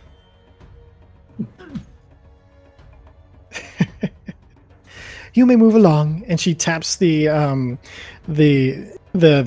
and all of a sudden, all of the doors are now open. And she kind of like waves you away. You think you could teach me that? No. Okay. Thanks. This has been very interesting. And as I'm walking out, I toss her, or it, a piece of salmon jerky. It doesn't even touch the ground as this like mage hand grabs it and she pulls it over to herself. Starts to chew on it. And I give Meow a little piece also. And you do, as you're walking away, you hear as she laughs to herself. All right. I didn't expect that last one to be so silly. That's more than fair. Okay, so as you guys walk through, we got an hour and a half left. Okay, so as you guys walk through, all of a sudden you're hit with this stench, and it smells really, really bad. And as you turn around to look back, the room behind you is gone, and only a dark passageway behind you. As you walk into the room, you see there is this kind of ichor, and it smells super foul in here. There seems to be islands amidst this foul-smelling, luminescent green ichor. And as you look around, you see two giant monsters, and they don't even seem to have eyes, but they do have giant tentacles and giant teeth on all fours. Just as they see you, they kind of look over, and you see what appears to be a small beholder, only with 4 tentacles. You see, kind of clutched in one of his tentacles, he holds one of the orbs, and he floats over, and he's like, "What have we here? Some friends to play with." And he circles in. Ah, you would seek to move to the next room, yes? think so. That would appear to be the goal. Excellent, then. A deal must be struck. What would you give me? I've got some salmon jerky. I do not want food. I want something What is it valuable. you desire? Food is pretty good. What do you have that is of value? Salmon jerky. I value it. I do not want your jerky. Oi, does anyone know what this little creature might value? I have no idea. Do I have any idea? I mean, value is relative. You get the idea that he's fishing for what yeah. you might have. So he's just kind of throwing it out there, trying to kind of gather what you got. Well, I have several years worth of research, if that's of interest to you. It is very valuable and time consuming to achieve. What is the research on? Mostly the portals that have been appearing. The portals. Yes, like the one that brought us here. Oh. The past is of no interest to me. What else do you have? I've got a candle. You need to stop talking. All right. Nice. Does anyone of any wit have any? I carefully try and hide as much of my lyre behind my back so he can't see it. Perfect. And he's going to. We'll see if he. Go ahead and make a sleight of hand check. Test against his passive perception. 24. Yeah, he does not even notice. Even with all 5 eyes, he does not notice. And you quickly just. No one even notices. And so- While he's doing that, I put my hand on Talika's arm and give her guidance. Perfect. You feel a slight warmth in your arm and just a little bit more confident. And as he does this, the Utiog, they each take a step forward. And he's like, Do not. If the only value you have is to feed my pets, Yeah, is that what you are telling me? I don't know what interests. Magical things Not are of a much. great interest. I want to lazily druid craft a very fancy looking flower. Perfect. And as you do, one of his eye stalks snaps towards it and is just watching it as it grows. This is very valuable and rare. If you can make it in 5 seconds, it is not rare, but it is beautiful. Not Well, worth it your... doesn't grow in very many places. It is a flower. Yes, but it could be used to make teas or Tea medicines. is lovely. I do not care for tea. Is that magical tea? I've never... Magical in what way? What would it do? He seems, when you say magical tea, he seems very interested. Well, if you were to make tea from a magical flower, it would Yes. be magical tea. And he floats back away from you. You who made the flower, what would it give me? What would it do? And do not lie. Now, why would I lie to you? You hold Why our would you try to faith. buy me with a flower? I told you, they're very rare. They don't grow in very many places, and only for a very short time of the year. I've never seen one before. Me neither. I've never turned one into tea either. And I start tapping the rod of the Pact Keeper on the floor. Just tap, tap, tap, tap. As you tap, his eyes snap to it, and he wings over to you. What is this? Just a staff. It is magical. It's not as magical as that flower. You can't make It tea is. out of this. You're right, it is not as magical. It is more dark magic. And he kind of like, he's getting really close to it now, and he's like, This I would take for passage. While he's intent on that, I say, it sure would be nice if someone would stab this thing. as you said, he starts to immediately like backs up like to here. There will be no stabbing of me. I was talking about the rod, man. This Make a thing, deception you're not a check. thing. Make a deception I check. can't lie worth a damn. Oh, God. It doesn't even matter. Oh no, that Yeah. good, huh? Yeah, it's in that one. These dice are This going one. to jail. This one lies. This one tries to buy with flowers. And he flies back over here, I'm taking your so with him. sorry, everybody. What are, like, do we have any idea what these creatures are? Make let's see if you're proficient. Wait, you can either make an Arcana, a History check. Those would be the two if you're proficient with. You can make those checks to see if you know what they might be. Does that go for all of us? Because I'm proficient. Everybody, No, yeah. no. I was Okay. going to say, could I Okay. make an Arcana check? I was gonna ask for nature, but yeah, not. They're not natural, unfortunately. Okay. Then I don't know. 12 Arcana? 12 Arcana. They're definitely demons of some sort. You know that much, and they are not. They don't have a real place in nature, and they seem under the control of the spectator, for sure. Like they don't seem to really even have wills of their own. Hey, I got a 13, so I don't learn anything. You 13. do it. Same thing. Yeah. I will telepathically communicate that to everyone and let them know if we do fight to focus on the little beholder guy and not worry about the demons even if they attack. And with that, he's going. As you're saying that in the back of your head, he's like, I've had enough waiting. and he's going to release the Ujiog. They're going to make two tentacle attacks. This one to the south, he's going to make a 10-foot range tentacle attack and reach out and touch Bartorin for a 21. Does that hit? Damn. Oh, yeah. Okay, so I need a. You can choose your escape. You can use acrobatics or athletics. Oh, we're up to $400, guys. That's Yeah. awesome. I'm going to go with athletics. Athletics. And- Okay, go. Oh, we haven't rolled for initiative. Okay.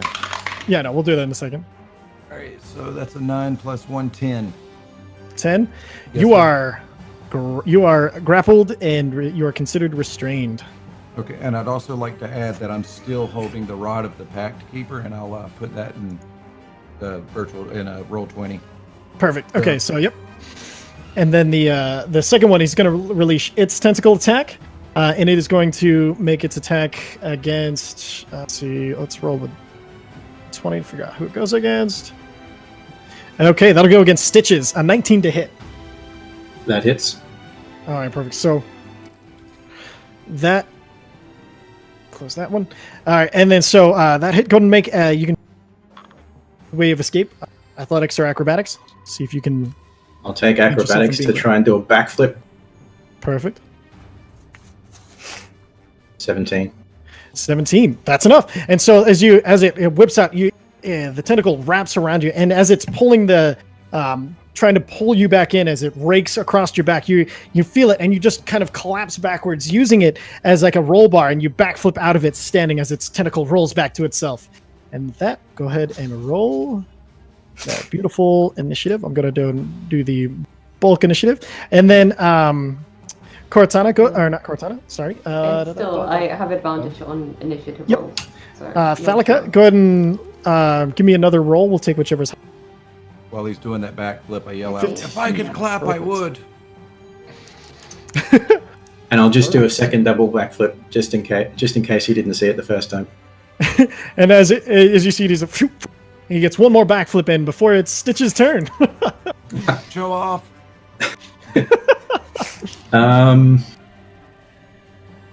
Was not ready.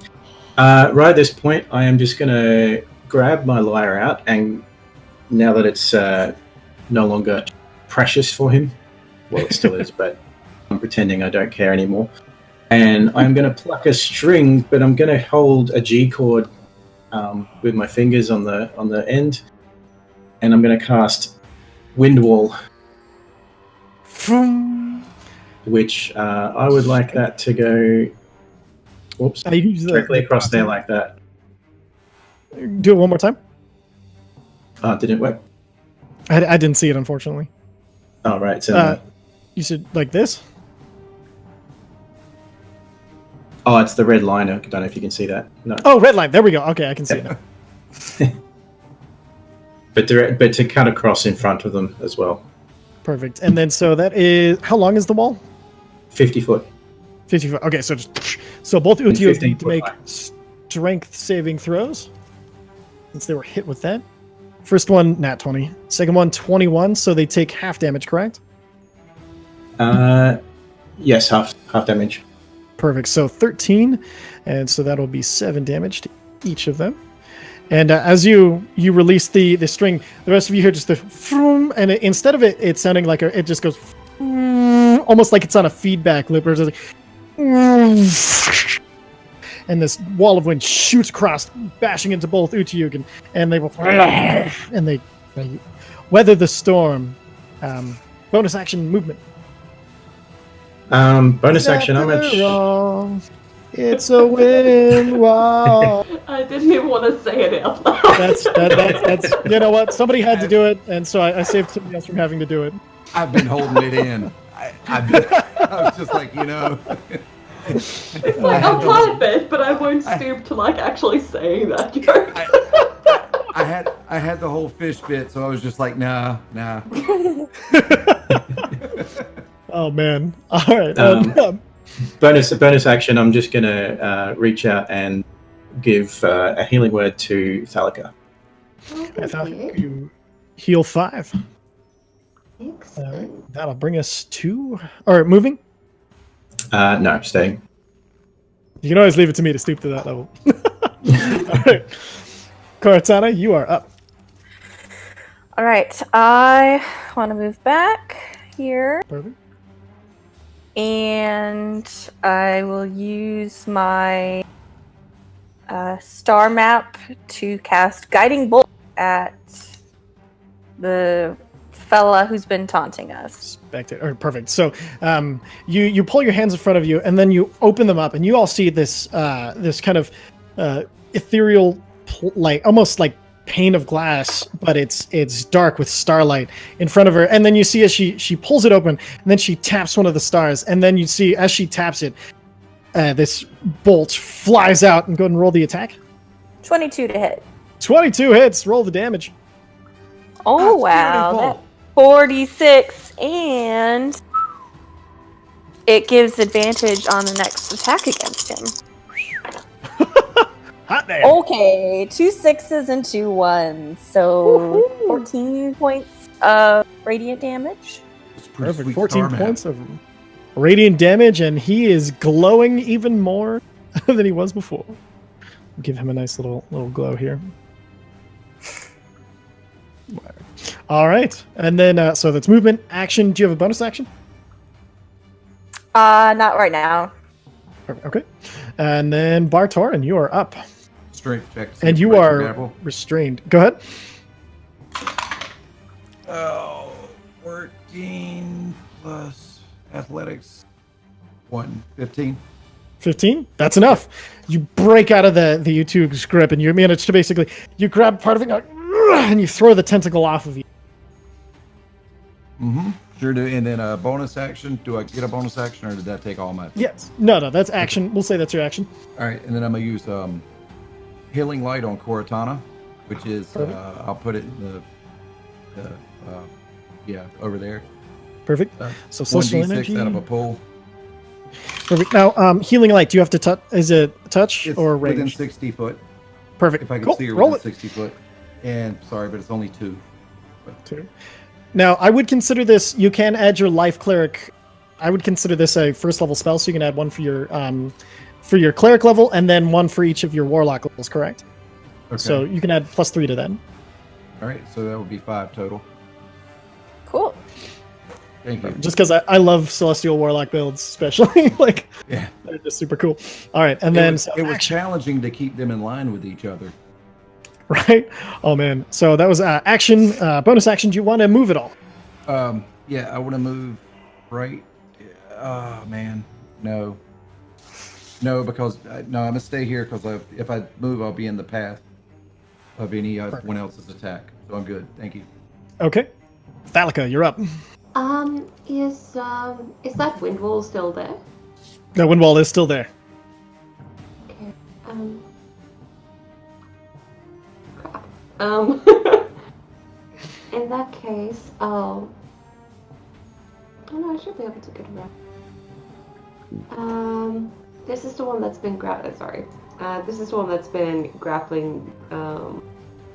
Bartorin, yep. Yeah, until just now. So.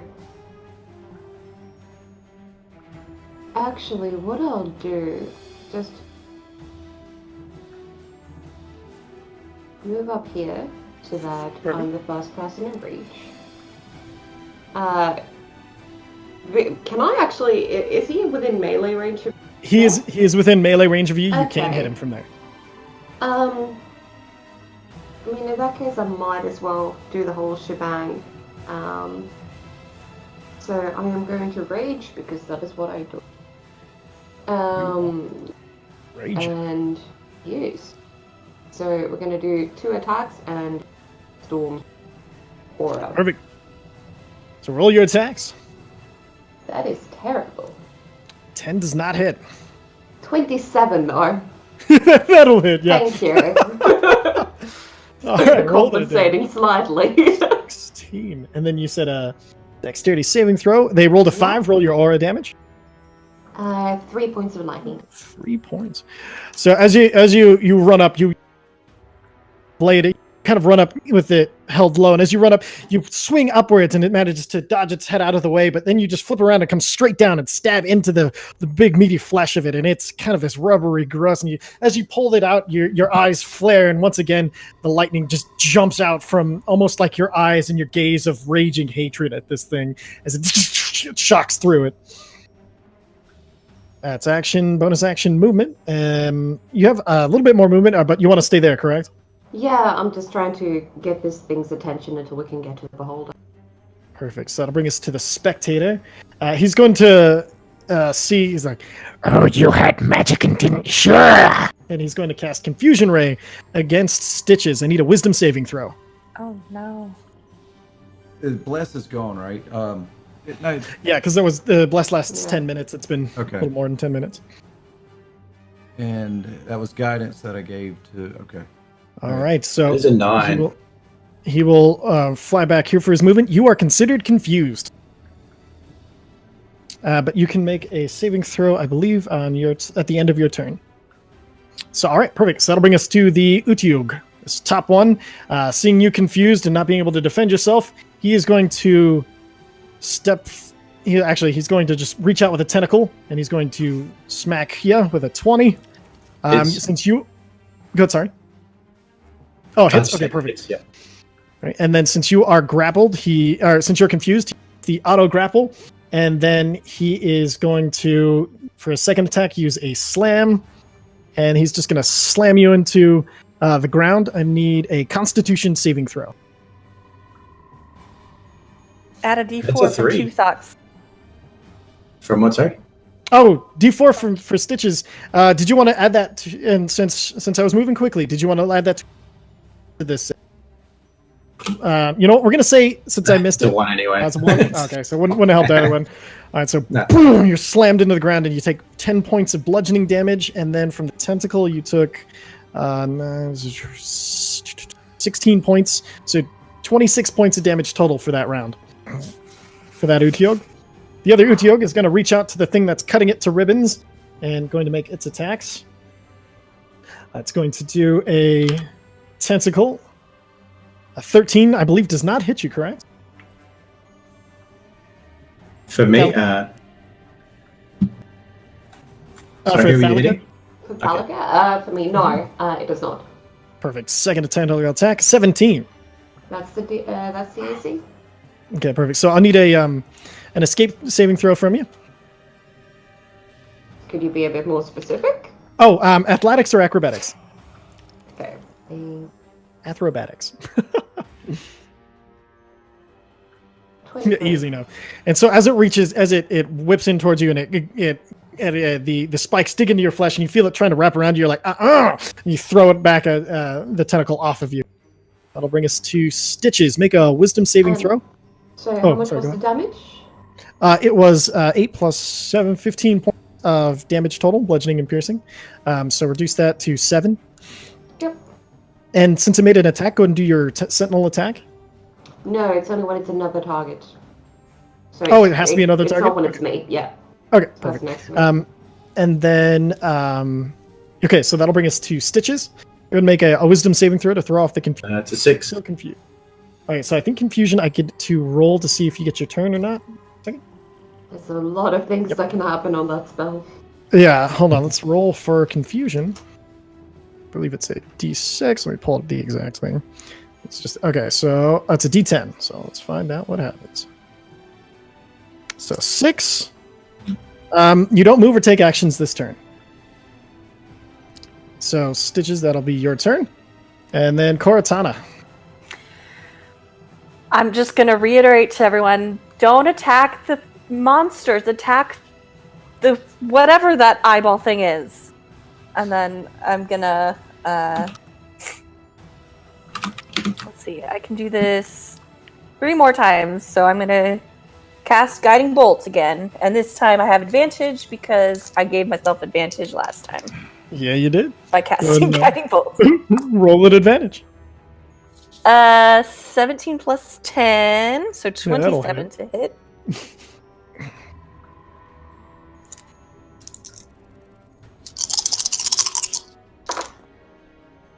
Ooh, 10, is it good? 14, 16. 16 points of radiant damage. Just once again, the star map's still up. You see she taps and she pulls one of the stars aside, and then she kind of like pulls it back and releases it onto the map. And you see it unable to get out of the way. It just hits it. It's like, Leave me alone. And then also, don't forget, this is a big charity stream. We're trying to make it to $500. $100 away. Now is the time to donate. And also, you know what? If we get some donations, maybe I'll be nicer and maybe end some effects or something. I don't know. You can stop any effect for $20. I will just throw that out there. All right, Bartorin, you're up. Or no, My bless is gone. I do need to roll a. Look what I found. My wind wall drops. Oh, wind wall's gone. Yeah. All right, so wind wall. Oh wait, actually, so that actually roll the wind wall damage for the two Otyug. They started their turns in your wall. I forgot to do that, All right. and that would have happened before you were hit. So. Oh, also the drawing for the if we get to $500, there's a drawing for the D&D Essentials Kit, so you yourself can get started and get yourself a goofy ass hood and DM for your friends. So 14 points. 14. Do their strength saving throws. What's your DC? Is 14. 14. Okay. So first one, we're just gonna say he takes full damage, and then the other one takes half damage. All right, perfect. All right, so Cortana, that was action. Do you want movement or bonus action? I just want to stay in this corner as far from everybody as possible. Seems like a good place to be. Bartorin, you're up.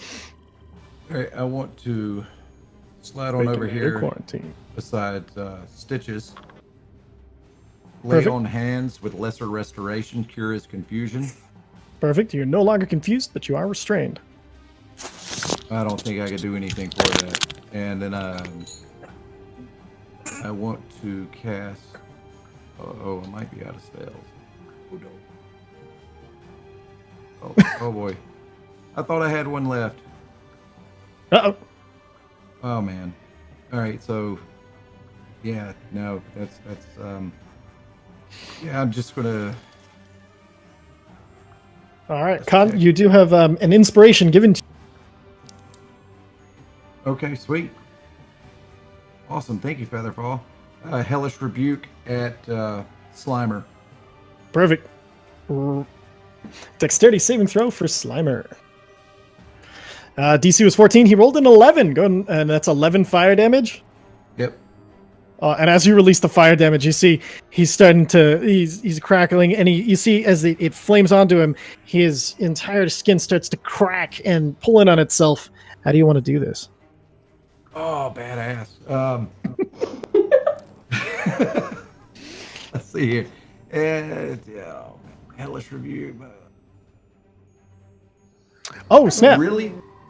What? So $20 from Polished. That will go ahead and end all because combat is ending. The next effect. The next effect that will take place won't take place for your $20. Congratulations. All right. So how are you finishing off this floating spectator jerk?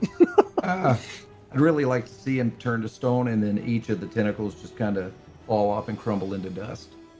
Perfect. And as he's backed up against the wall, it hits him, and you see his skin pulling in and cracking, and then you see he's just like, I hate magic. and as he And then opens I his tap mouth, the rod. his eye, you tap the rod, and you see just hatred in his eyes as you see the back of him that's touched the wall, the stones start to grow over him, and with one last glare, his face freezes his stone, and then each tentacle falls down before the back snaps off, and he hits the ground, shattered into dust. And then the U2 just kind of go slack, and they're just kind of standing there now. One kind of shuffles over here and begins to reach down into tentacles down into the ichor. And the other one does too, and you see they start lapping the ichor into their mouths and feeding themselves with it. I throw a piece of salmon jerky at the one closest to Thalica. Do you throw it, and it kind of doesn't notice it first, and it hits it, and you see it kind of look around. Yeah. And then Yeah, the no, tentacle I kind wanted of to hit it with it. and it grabs it, pulls it over, and tosses it into its. How did you manage to do that? What, the salmon jerky? No, the stone. Oh, Hellish Rebuke. Very, very useful. I mean, it's technically fire damage, but I think there was a little bit of a creative liberty since it was the killing blow. Mm-hmm. Oh, Polished, you also will have a D4 to any roll choose given to you by Adamas Lamas. All right, and then with the Beholder Dead, you see the orb float down in front of where he was. I'm just sort of awkwardly holding my greatsword and glaring at the thing in front of me, because just, are we leaving them? I mean, I wasn't planning on taking them with us. Yeah. I'm going to slowly, well, firstly clean off my sword, see if it moves. It doesn't. Perfect. As you clean off your sword, one of the tentacles wraps around you, and you see it has eyes in the tentacle, and it looks and it sees you cleaning the sword, and then it just flips back over to what it was doing. I want to wander over to the orb and try to pick it up. $12 with $26. You kill it. Thank you so much. Hey, oh my God, we have like $54 more to that 500 in the giveaway. The giveaway of all the essentials. So you go over to the orb, and you said you want to do check it out with an Arcana? Yes. Perfect. Roll that Arcana.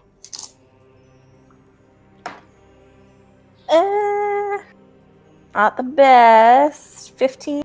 15. Perfect. 15. With the knowledge that you had before, you see that with this one, it has the binding rune on the orb itself. And you see that the runes are so powerful that they should be way more powerful than just keeping an orb in place. And with it on this one, you kind of look around, and then you look, there are 8 runes, one for each door. And I can move it? Yes, this one is fully mobile. It is not stuck in one. I say we try to take the orb with us. See if that does anything. I mean, I like the orb a bit more than trying to carry these things around. Can we name it Roy? The orb What? or the creature? Roy Oiderson. God, I love it. I don't understand that reference. Or is it just a cool name? I think so. Okay. Yes, we Oh, could. man. That's at least a $5. Stitches just grabs out a lyre and just starts playing Pretty Woman. Da, da, da, da. Plunk, plunk, plunk, plunk, plunk. And they go and you see there are still doors all around you with the same mist over They them. close in shame or what? Oh, yeah. Does anyone have a favorite number? Or maybe that's not the best door picking strategy. Yes, I I have a want to look favorite more number. closely at the runes and try to determine like what rune goes with which door and what the runes mean specifically. So as you pick up the orb, you're holding it in your hands with the runes upwards. As you pivot, you notice that the orb shifts so that each rune is looking at a particular door.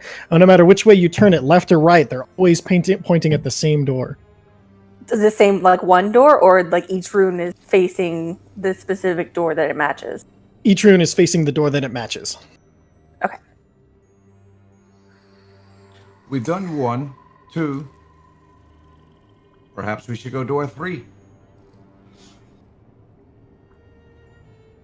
Worth a shot.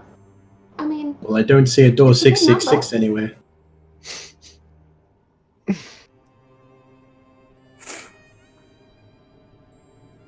Nor do I. I want to take the rune with, or the orb with me as I try to go through door 3. Perfect. Then you walk through door 3, and you walk right back out holding the orb. Damn it! Not this again! Fine. I cast a spell magic on it again. And as you cast a spell magic, the orb goes dark, and you hear this familiar as the room starts to break apart, but all the doors now are completely mist-free. Oh, Molly Ken has. That's my sister-in-law. She just gave us a big thumbs up, and it looks like she made a donation as well. Thank you. Oh, shoot. Let's see. Taldal's maps would also say, y'all are lovely and beautiful people. So never forget that. All right. So as the wall, they're breaking apart, you see the Uchiyo kind of look like their tentacles with eyes looking around as they're panicking, but the walls are breaking apart. You're close to door number 3. What would you like to do? we'll go with this one. Fine by me. Door number 3.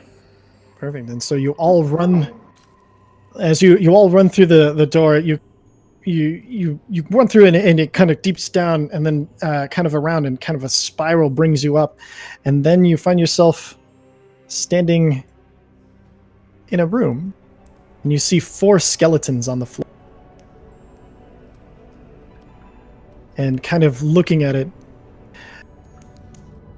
the skeletons, there's 4 skeletons on the floor, and then just a spiral staircase that goes up, and with a ledge on the opposite side at the top of the stairs. Exactly what you see before. We're at the bottom, right? Yep, you're all at the bottom. Okay. All right. Oh, it's $20 for Molly. Hell, No, $34. Who wants to top us off? Just throwing it out there. and I give Meow a piece of salmon jerky. Eagerly eats it and kind of smiles at you. Does it look like they may have jumped? It looks like. Do you want to inspect the bodies? Yeah. Go ahead and roll and investigate. Is everybody inspecting the bodies? Yeah. Can I do like a medicine check? Sure. Go ahead and do a medicine check if you want to find out how they died. If you want to just do a general inspection, just roll an inspection. Oh. Investigation, Well, yeah, no, I'm going to do a medicine check because I've got a +7 on that. Perfect. Dirty 20. Dirty 20. So 19, 16. Okay, perfect. So 26 on medicine. Okay, so looking at the bones with the 26, these are definitely older. These are very old people, and they seems to have died from falling. And kind of looking at them, you notice looking at the bones, they're kind of particular. There's like one that's definitely some sort of tiefling. There's one that seems to be some variation. It's half elf or elf.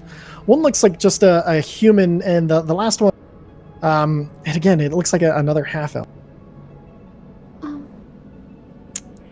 And share this so with the party. Stitches, as you're looking at one of the bodies, you kind of turn over the more tiefling-looking skeleton, and it's wearing the same mask that you and jester kind of hat that you wear. Well, ain't this surprising? Is this a foreshadowing? I was surprised.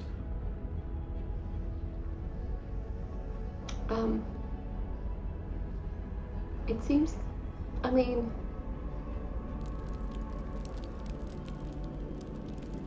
and they look like they died from full Old age and fall. Do you think Okay. maybe they were trying to get down the stairs? Died and fell? Or Are we at the bottom of the stairs? Hi, we are. Why did they all die at the same time?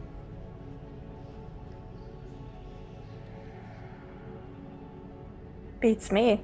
Unless they were traveling together. Yeah, but still, they all died at the same time? Haven't you take a look at who they look like?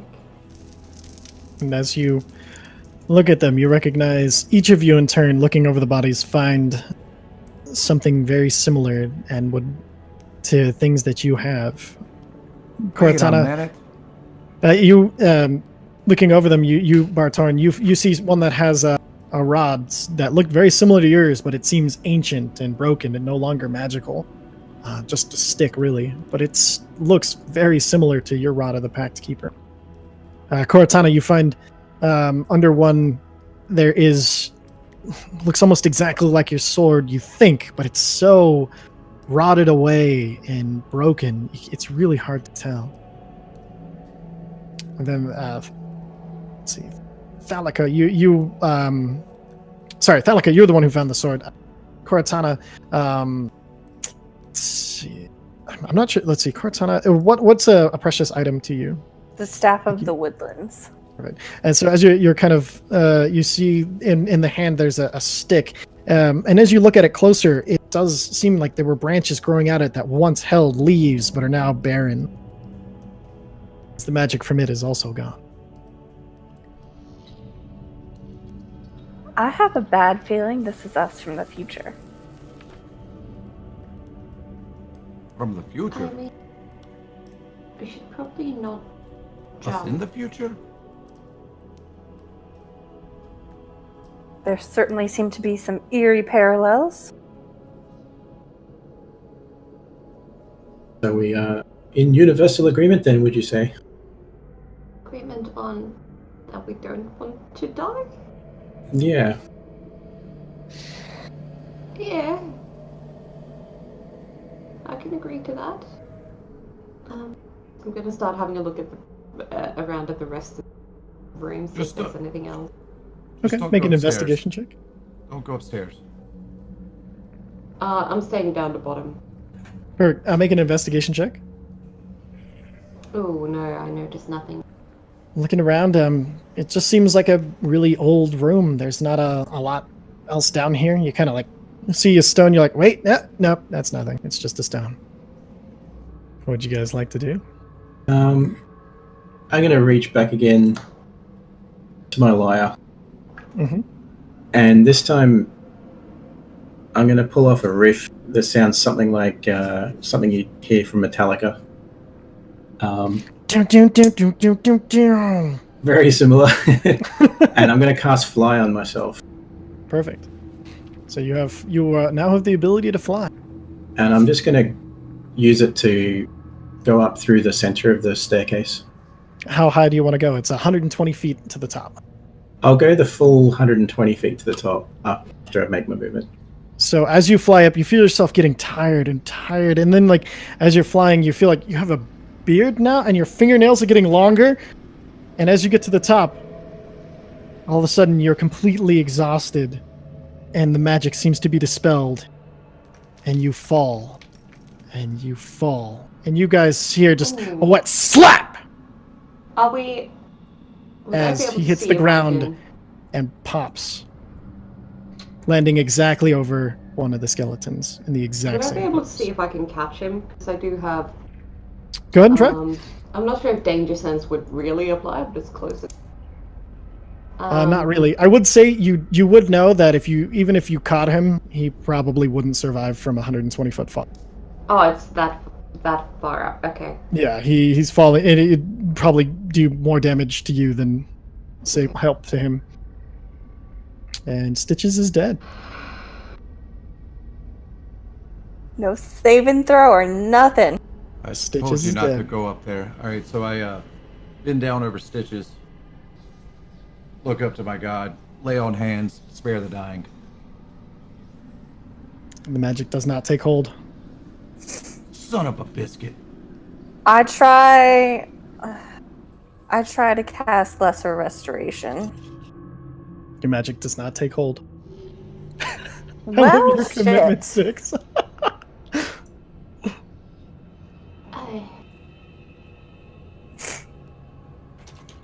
Fine, how much to bring him back to life? Okay. Is this one of the effects that the $20 got rid of? Nope. It's a shame. What are we going to do? I don't guess channeling divinity would work either, huh? You get the idea have that no idea. he is beyond the Yeah. help of magic.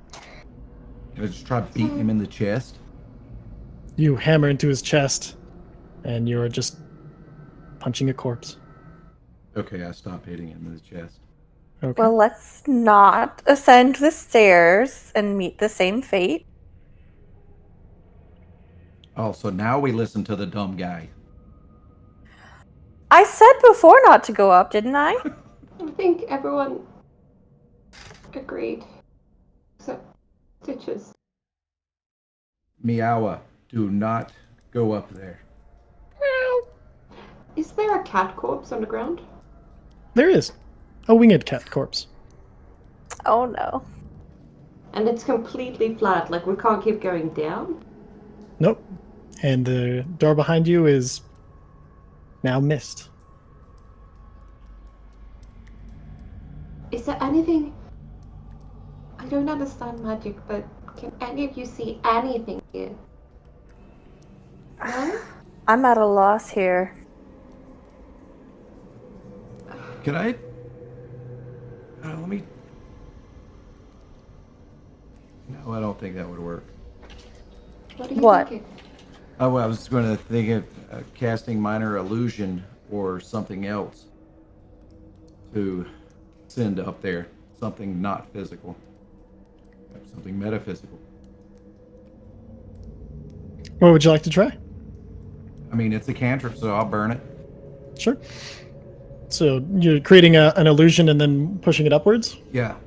To see What's what your sort illusion of of? effect it has. I'll cast an illusion of myself. Okay. So just an illusion of yourself. You cast it and you push the illusion upward, and as it reaches near the top, you see it winks out. Did anyone notice anything before it? Everybody make a perception check. Not you, Stitches. Sorry, yeah, not you. Wait, did you want me to make one also? Yeah, go ahead and Okay. see if you guys 22. 22. Okay. So, as you guys are looking at it, it's pretty much stayed exactly the same. The only thing you noticed is that when it was in effect very similar to your dispel magic. You feel like when you're near the top, all magic is being dispelled.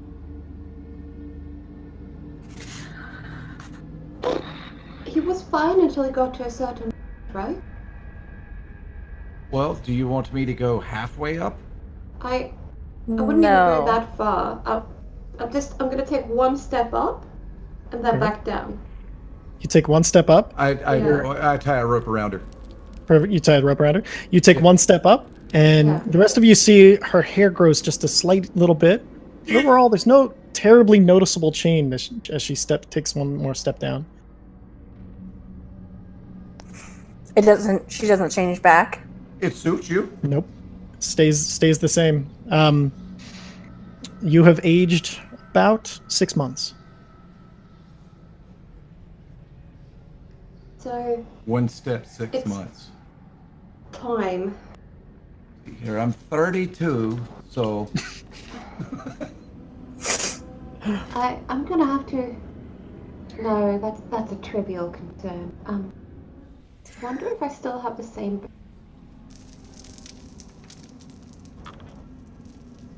I'm sorry. That's so inappropriate. The same what? Birthday.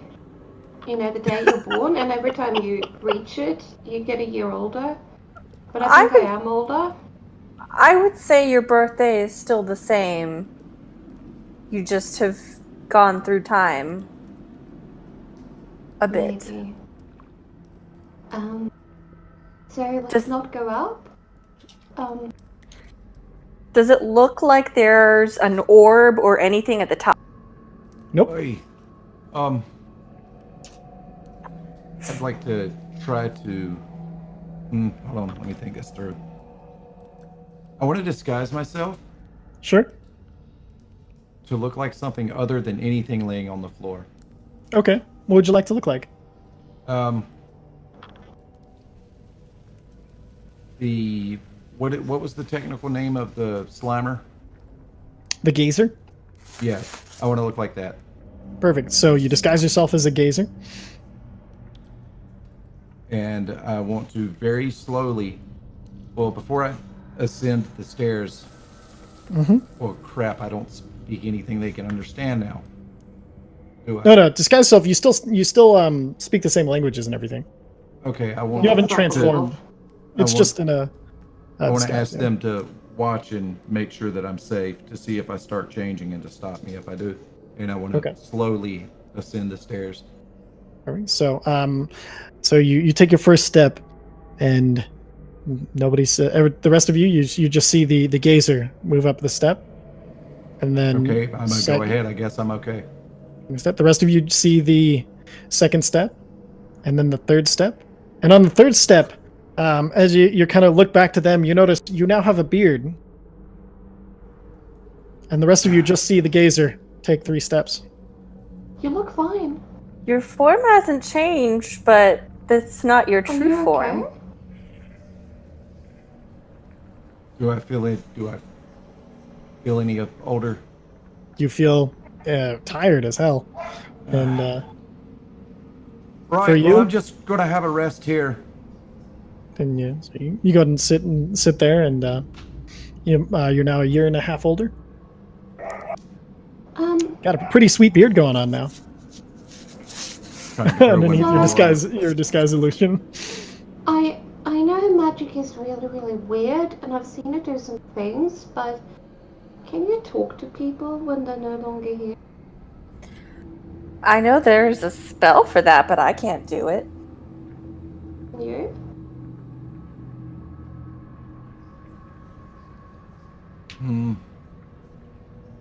No. Oh, who's a kitty? Oh. Crap, I'm out of spell slots anyway. And it probably wouldn't work anyhow.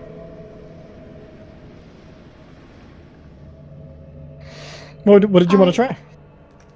Revivify. Brings them back with the 1 hit point, but... Isn't that just within the first minute, though? Yeah, it would. I was out of spell slots anyway. Can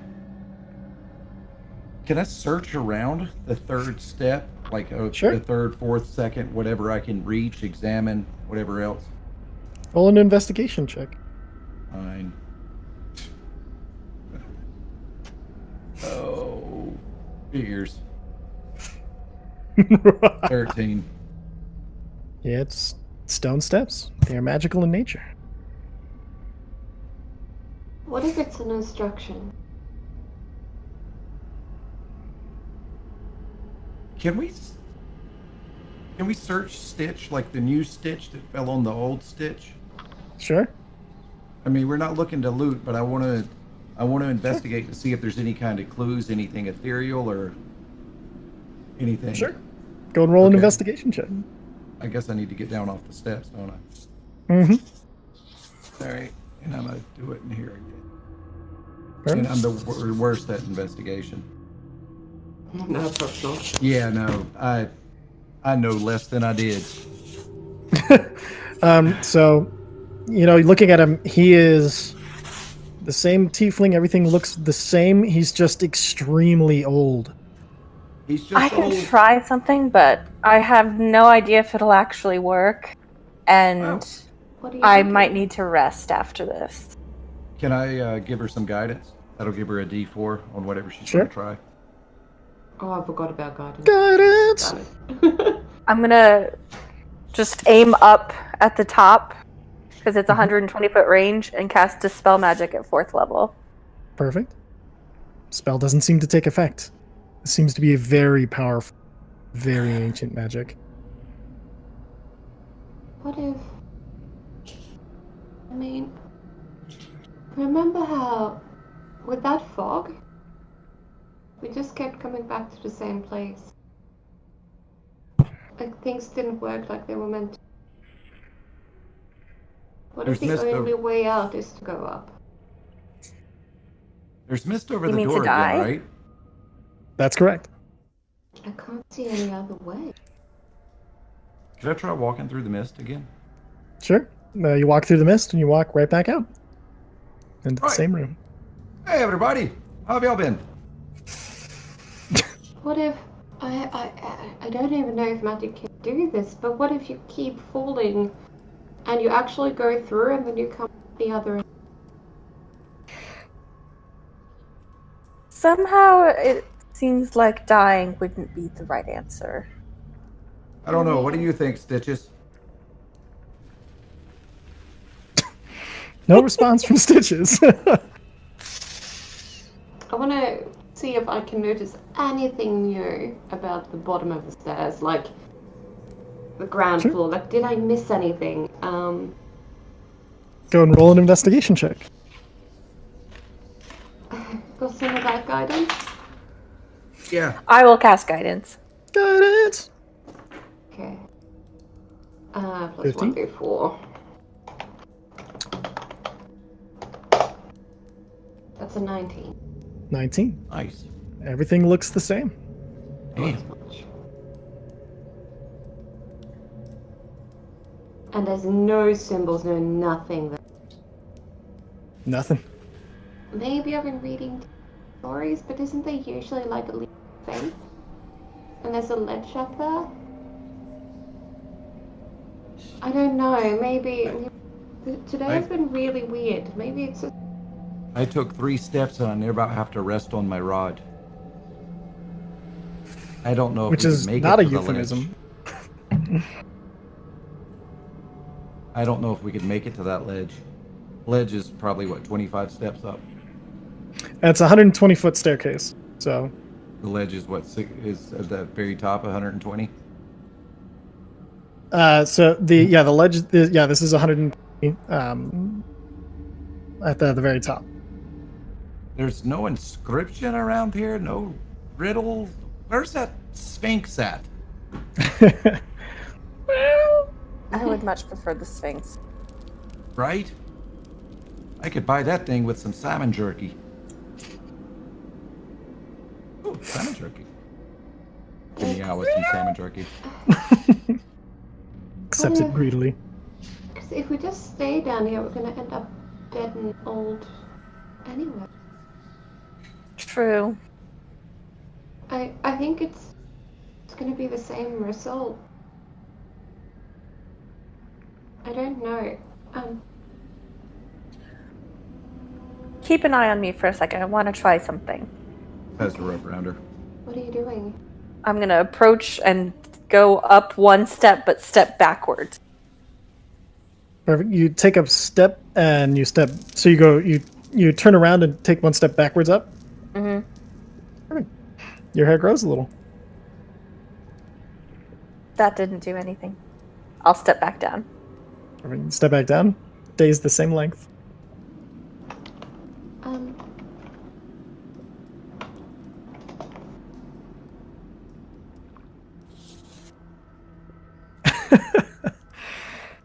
How high can I reach? Like, at what step level would I be reaching up to?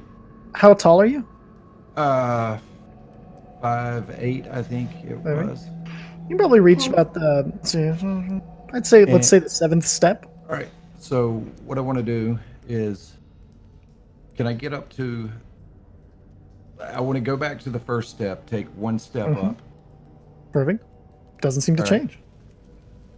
All right. So now I'm going to jump to the 3rd step. Nothing changes. All right. How many steps are there? Approximately 100. And I want to put 1 foot on the 4th step. 1 foot? Yeah. Okay. No change. So, No sorry, change. are both of you... No, you're not both human, right? I'm not. I'm half elf. Half human. Thing is, if it's time, it should... I mean, Styx is not... Tieflings don't...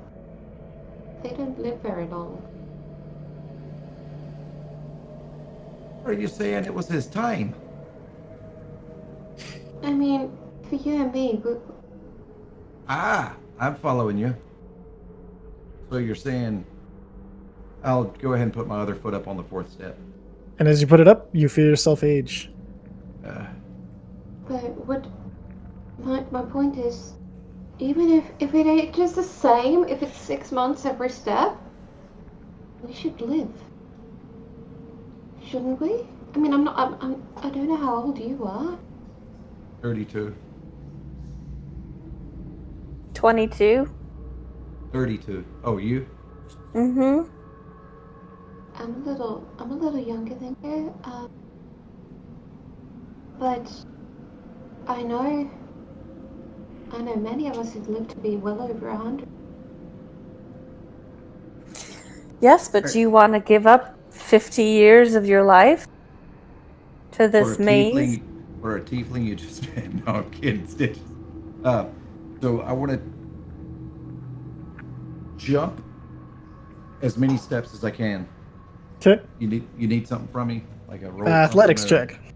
Or acrobatics, whichever you prefer. Let's go with whatever I'm better at. Athletics. That's going to give me a 14. 14. You get a good 4 steps up, and you feel significantly older. Damn it. You feel like, you're aging quite a bit now, and it's hard to tell how many years you've lost at this. I'm going for it, and I go for it.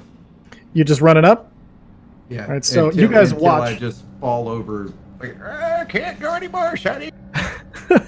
All right, perfect. So you guys watch as Bartoran runs up, his cat on his shoulder, the entire way up, and you see as he's running, he's starting to age. His hair grows longer, starts to become white as opposed to blonde. He's getting this long beard until he finally reaches the top. And you see the cat on his shoulder is also aging a little bit as well as he goes. And then by the time you reach the top, he is a wizened old man, bent over and frail.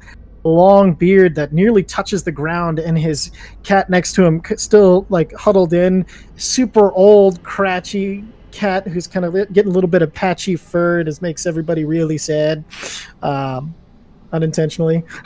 And then as you reach the top, you look across and you see across the gap, you see there's a ledge and a door with mist. Meow, you want a piece of salmon jerky? And it tries to chew on it, and you notice it's missing some teeth, and you have to like break it up, and you like bite it a little bit and chew it so it can taste good. It's salty. Here you go, girl. She's able to eat enough. What do you see up there? There's a door with a ledge. I don't know if I can make the jump. It's got I don't one think of you those should orbs, attempt it. Orbs and the mist. It's all up there? There's an orb up there. No orb, just the mist over the door. Like the other mist. And I guess I can't. Like I was correct. A ledge, and I can't reach it. No, it's a 25-foot gap.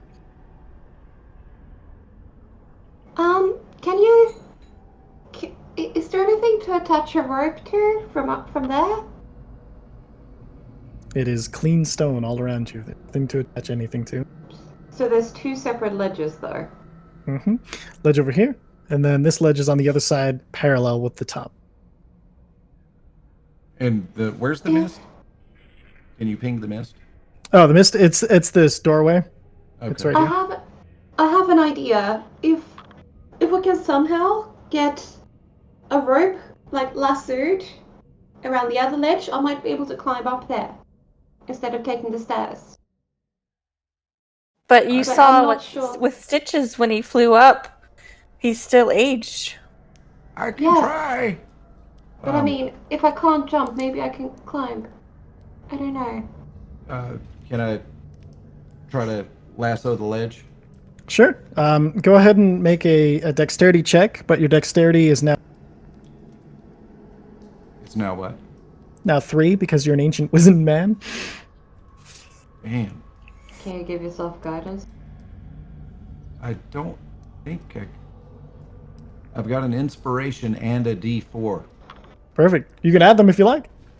Well, the inspiration's a reroll, right? Inspiration is a D8. Okay. And an All right. inspiration from chat. Yeah. Son of a bit. Man, you can't. make Natural this one? up. Yeah. Oh, you see as he goes to throw out the rope, it kind of misses, and it starts to pull you over. I need a strength saving throw. A modifier. It's going to be a 12. 12. And you see as he throws the rope and he topples forward, he falls. His cat holding on to him, and they both hit the ground and splatter open, completely dead. Well, that didn't work.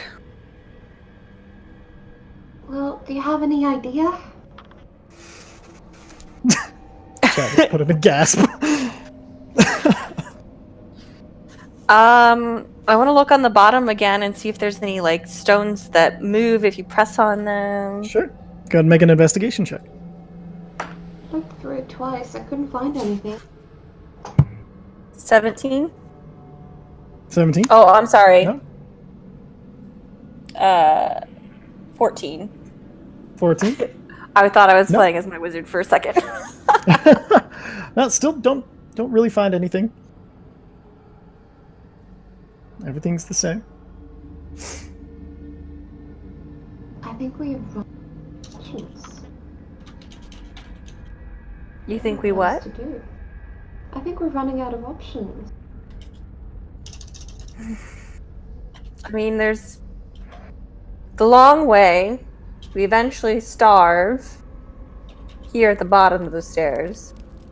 Or we age ourselves 50 years and then fall to our deaths. It ends in death either way. Well, I don't want to sit around and wait for it. Not for another 120 years. Or until we starve. I don't know about you, but the only way is up. Together, I'll hold out my arm. Yeah. Perfect. Start walking up. And together, both of you start walking up, and you watch as each other, still holding arm in arm, you age together. You grow old together. Your hands, while holding each other's, become old, and veins become more pronounced, and your skin gets thinner and thinner. Your hair grows long, and then you reach the top, and you see exactly what was described to you as by Bartoran.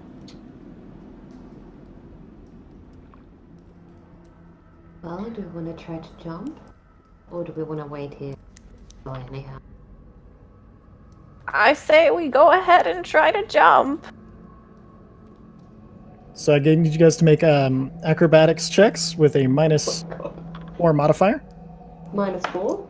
Mm-hmm.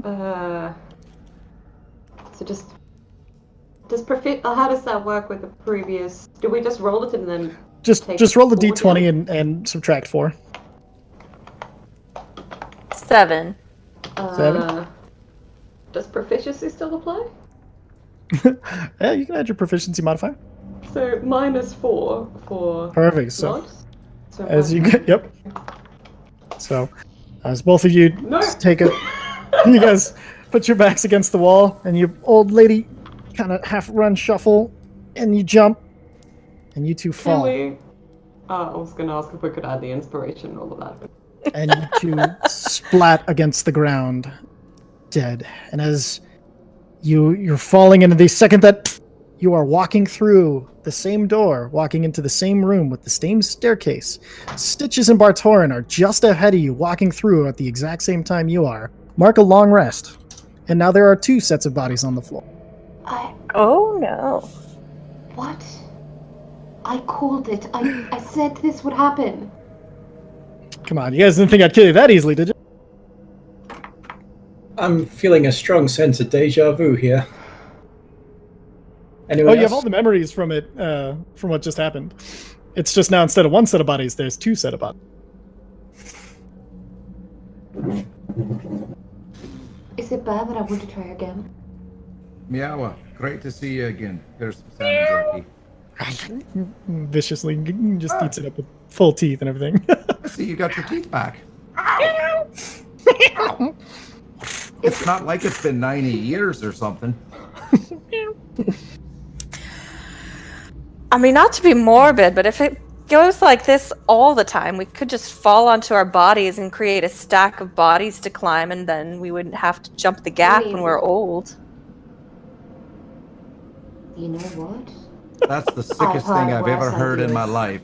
And I like it. I like it a lot. Oh, yes. It's not ideal, but I'm gonna start walking up the stairs again. Perfect. Then you start to age, same as last time. I And like the idea so much that I get on my hands and I start walking up the stairs on my hands.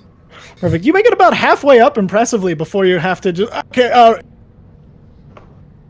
And you guys run up, and once again jump off, splat, walk in. There are 3 sets of bodies, and it's getting a little taller. Okay, trying to jump again. And again, and Want again to- and again. Is there- You guys continue until there's Is there any stack of bodies. chance? Oh, Is there there's any chance of actually making the jump? not really, no. Not at that age. Like, I was like, and so you guys eventually do this so many times that like you guys kind of get into like aging games as you're running back, throw the ball, throw a rope, run up, watch it snap with age, and then and then eventually there's so many bodies, you all old as hell, like you're all holding on to each other, kind of walking across. You finally make it across, and as you step onto the other side, all four of you together, you see that there is just one rune for the one door, and as you step on it, it activates, and the mist is gone from the door, and you can walk through. Are we still old? You're still old at this point. well, that's progress.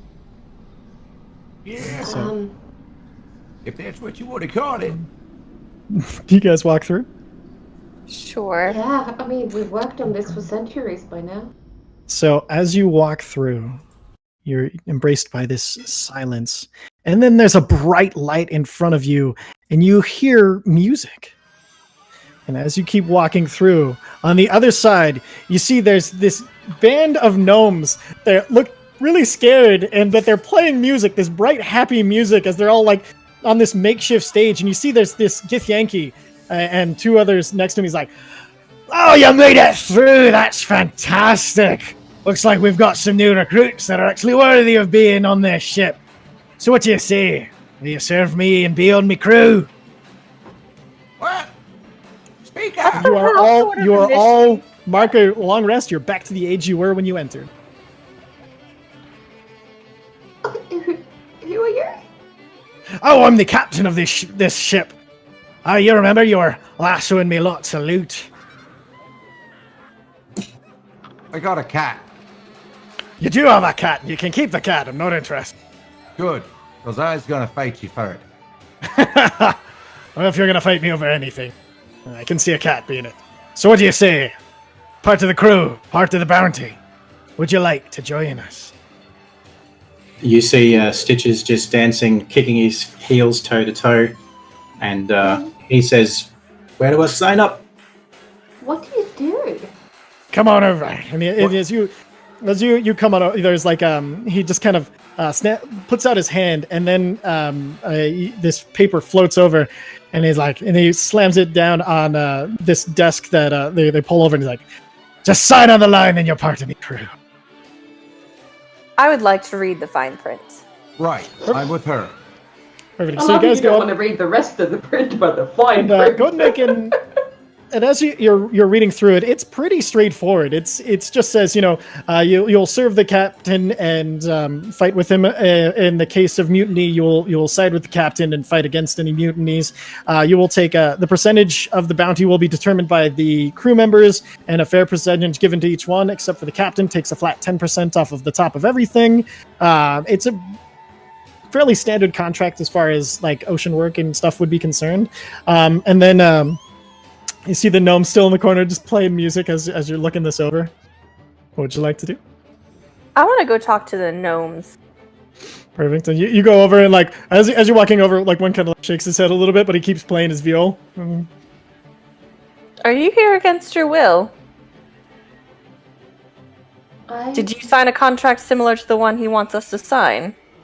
And as you're talking to him, he's like, "No, we were just playing the tavern. We were a seaside tavern. We're no more regrets. It's no more regrets. It was supposed to be a pun, and now we're captured. They said we can play for our freedom, and so we're playing." How long did they give you? Huh? How long What did did they you say? give you? And they all take like a breath, and they're like, "Oh, they give us it didn't mention exactly how long, but they said it's I think a month or two to buy our freedom, just entertaining." Like, oh, and they straight back up, and he grabs his driver. At least that's what they said, And there's no ground left or sea left, so we just kind of doing a thing until we can do that. Do you have anything? And I'm gonna agree. Do you have anything to do with the weird holes and rage and things that are appearing? What's that? Do you have anything to do with the whole world falling apart? Who, us? No, that'd be the, some unknown horror has been doing that. We just saw that they, taking advantage of the opportunity for something else, something new to find and plunder. Would it be fish? If we can find fish, you're more than welcome to. And booty. I mean, like I said, whenever we stumble across, you can definitely have your portion. And if it looks like you can have it. Well, I'm signing as quickly as I can. Stitches signs the contract, and then I'm with me boy Stitches. So you guys sign the contract, and then as you do, the slap you on the back like, "Welcome to the crew. We're gonna have a wonderful time." And What happens to those who don't? Well, you'll have to find your own way in the world and no longer allowed to steal me ship. Sign me up. and so you sign over the contract. I'm gonna check specifically for how long this contract lasts and how potential to get out of it. And as you're looking at it, it just says until the contract is terminated by either party. So it can be terminated? Of course, what do you take me for? Some businessman. Dun dun dun dun dun. You will sign, won't you? Why are you sounding like you're threatening me because I'm reading it? There's just those who take so long to do things, and eventually, almost always, there's one that tries to fight their way out or something ridiculous like that. Did you say Why fight? would they need to fight them? What's that? Why would they need to fight them? I don't know. They all seem to want to attack me. The proving grounds. Have the rest of them signed? Everybody else has signed and stepped over and been welcomed into the Githyanki ranks. Seems I've signed up today with you all once again. My name on paper. And it's dead quiet at that point. And the instant you sign your name, the gnomes is like, ah! And the gnomes strike back up, and everybody starts dancing again. And then, so as you guys are welcomed into the crew, you guys are taken up onto the top of the decks, and you see that you're walking out of what seems to be this almost infinite, it's almost like a crew cabin of holding and a hold of holding, where there's all of these different interdimensional doorways. But as you walk up into the same roiling madness as before, you walk out, there are lots of different people who are working the deck. There's some new, now there's dwarves, and you see the ship itself. Now that you're getting a better look at it, there seems to be almost alive. You see there's tentacles on the sides of the ship, and it's grown since last you were up here to accommodate the new people who are all running around. And you see the gnomes have been brought up deck, and as they're brought up, you see there's a dwarf who's like, "Oh, thank God, the music's back, and we've got some more crewmates. Welcome!" And you see he goes back to tying off some rigging, and then you see there's a bunch staying on the sides, and they now have harpoons and are just waiting and looking for something to catch. As you guys continue on as part of the crew, I will let you take this time to make your own ending of what your character would do with their time. So who'd like to start? Well,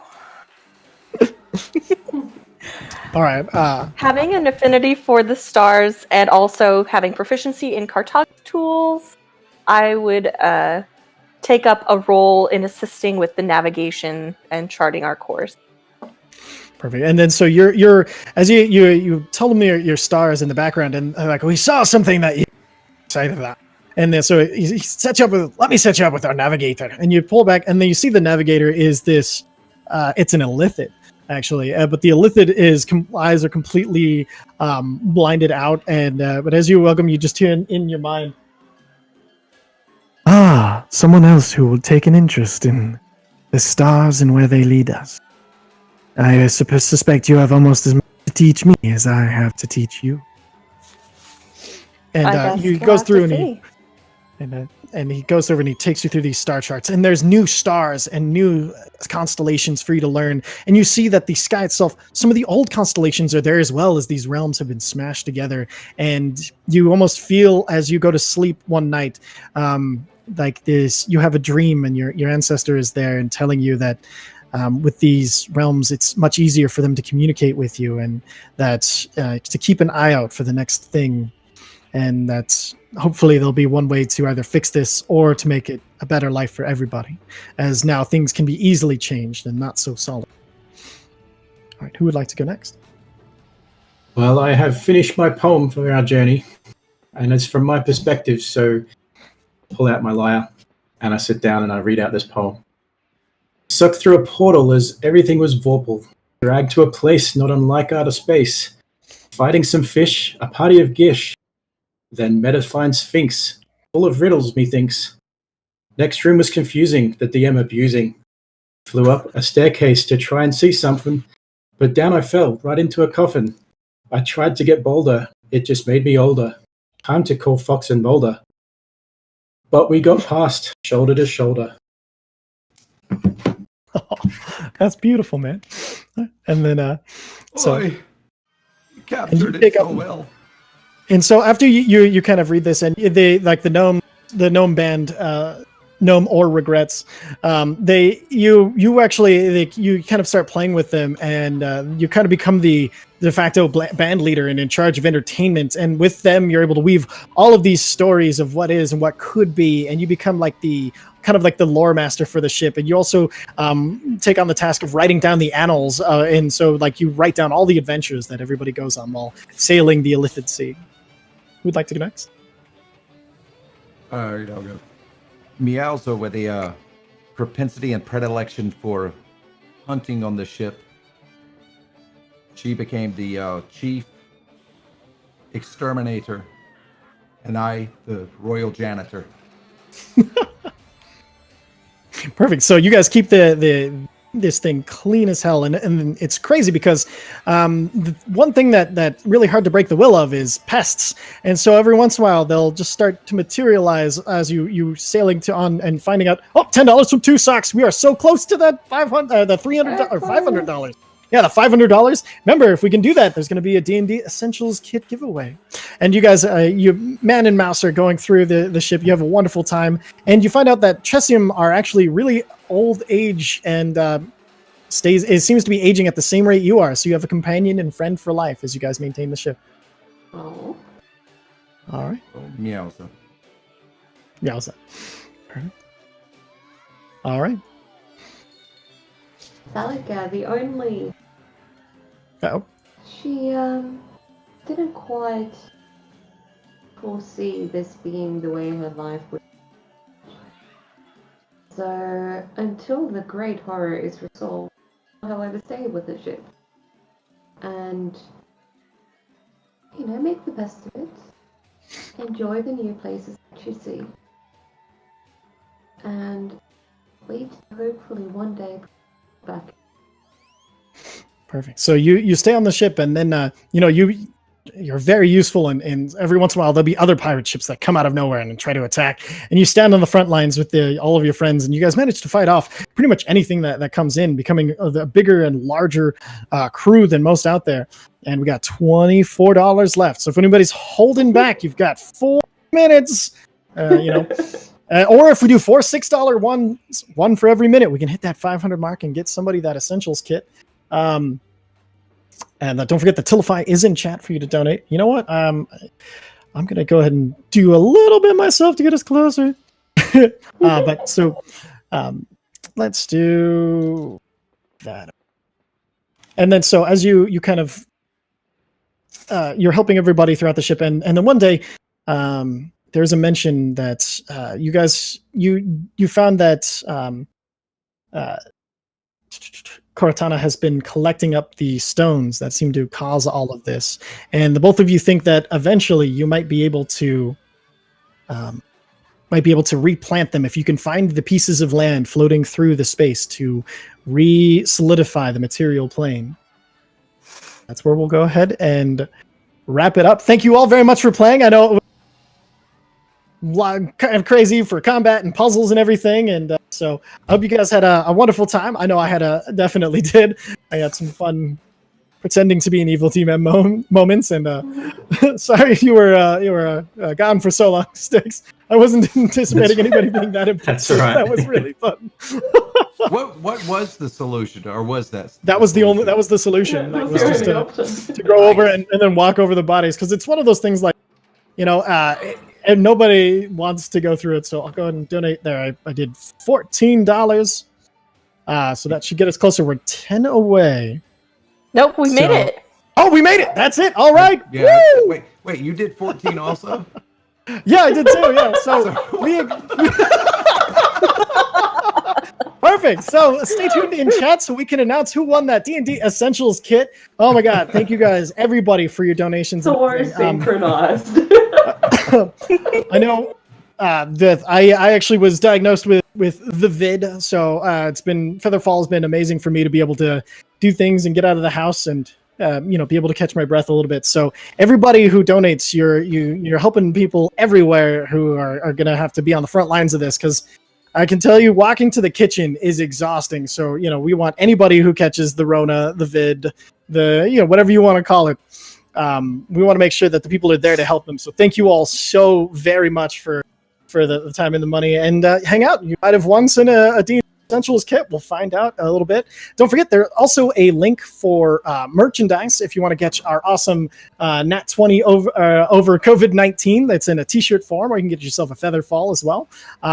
Just some good stuff to kind of hang out. And if, as always, you can join the Discord. You can find the Discord link down below. Find yourself in a pickup game, maybe like one of these.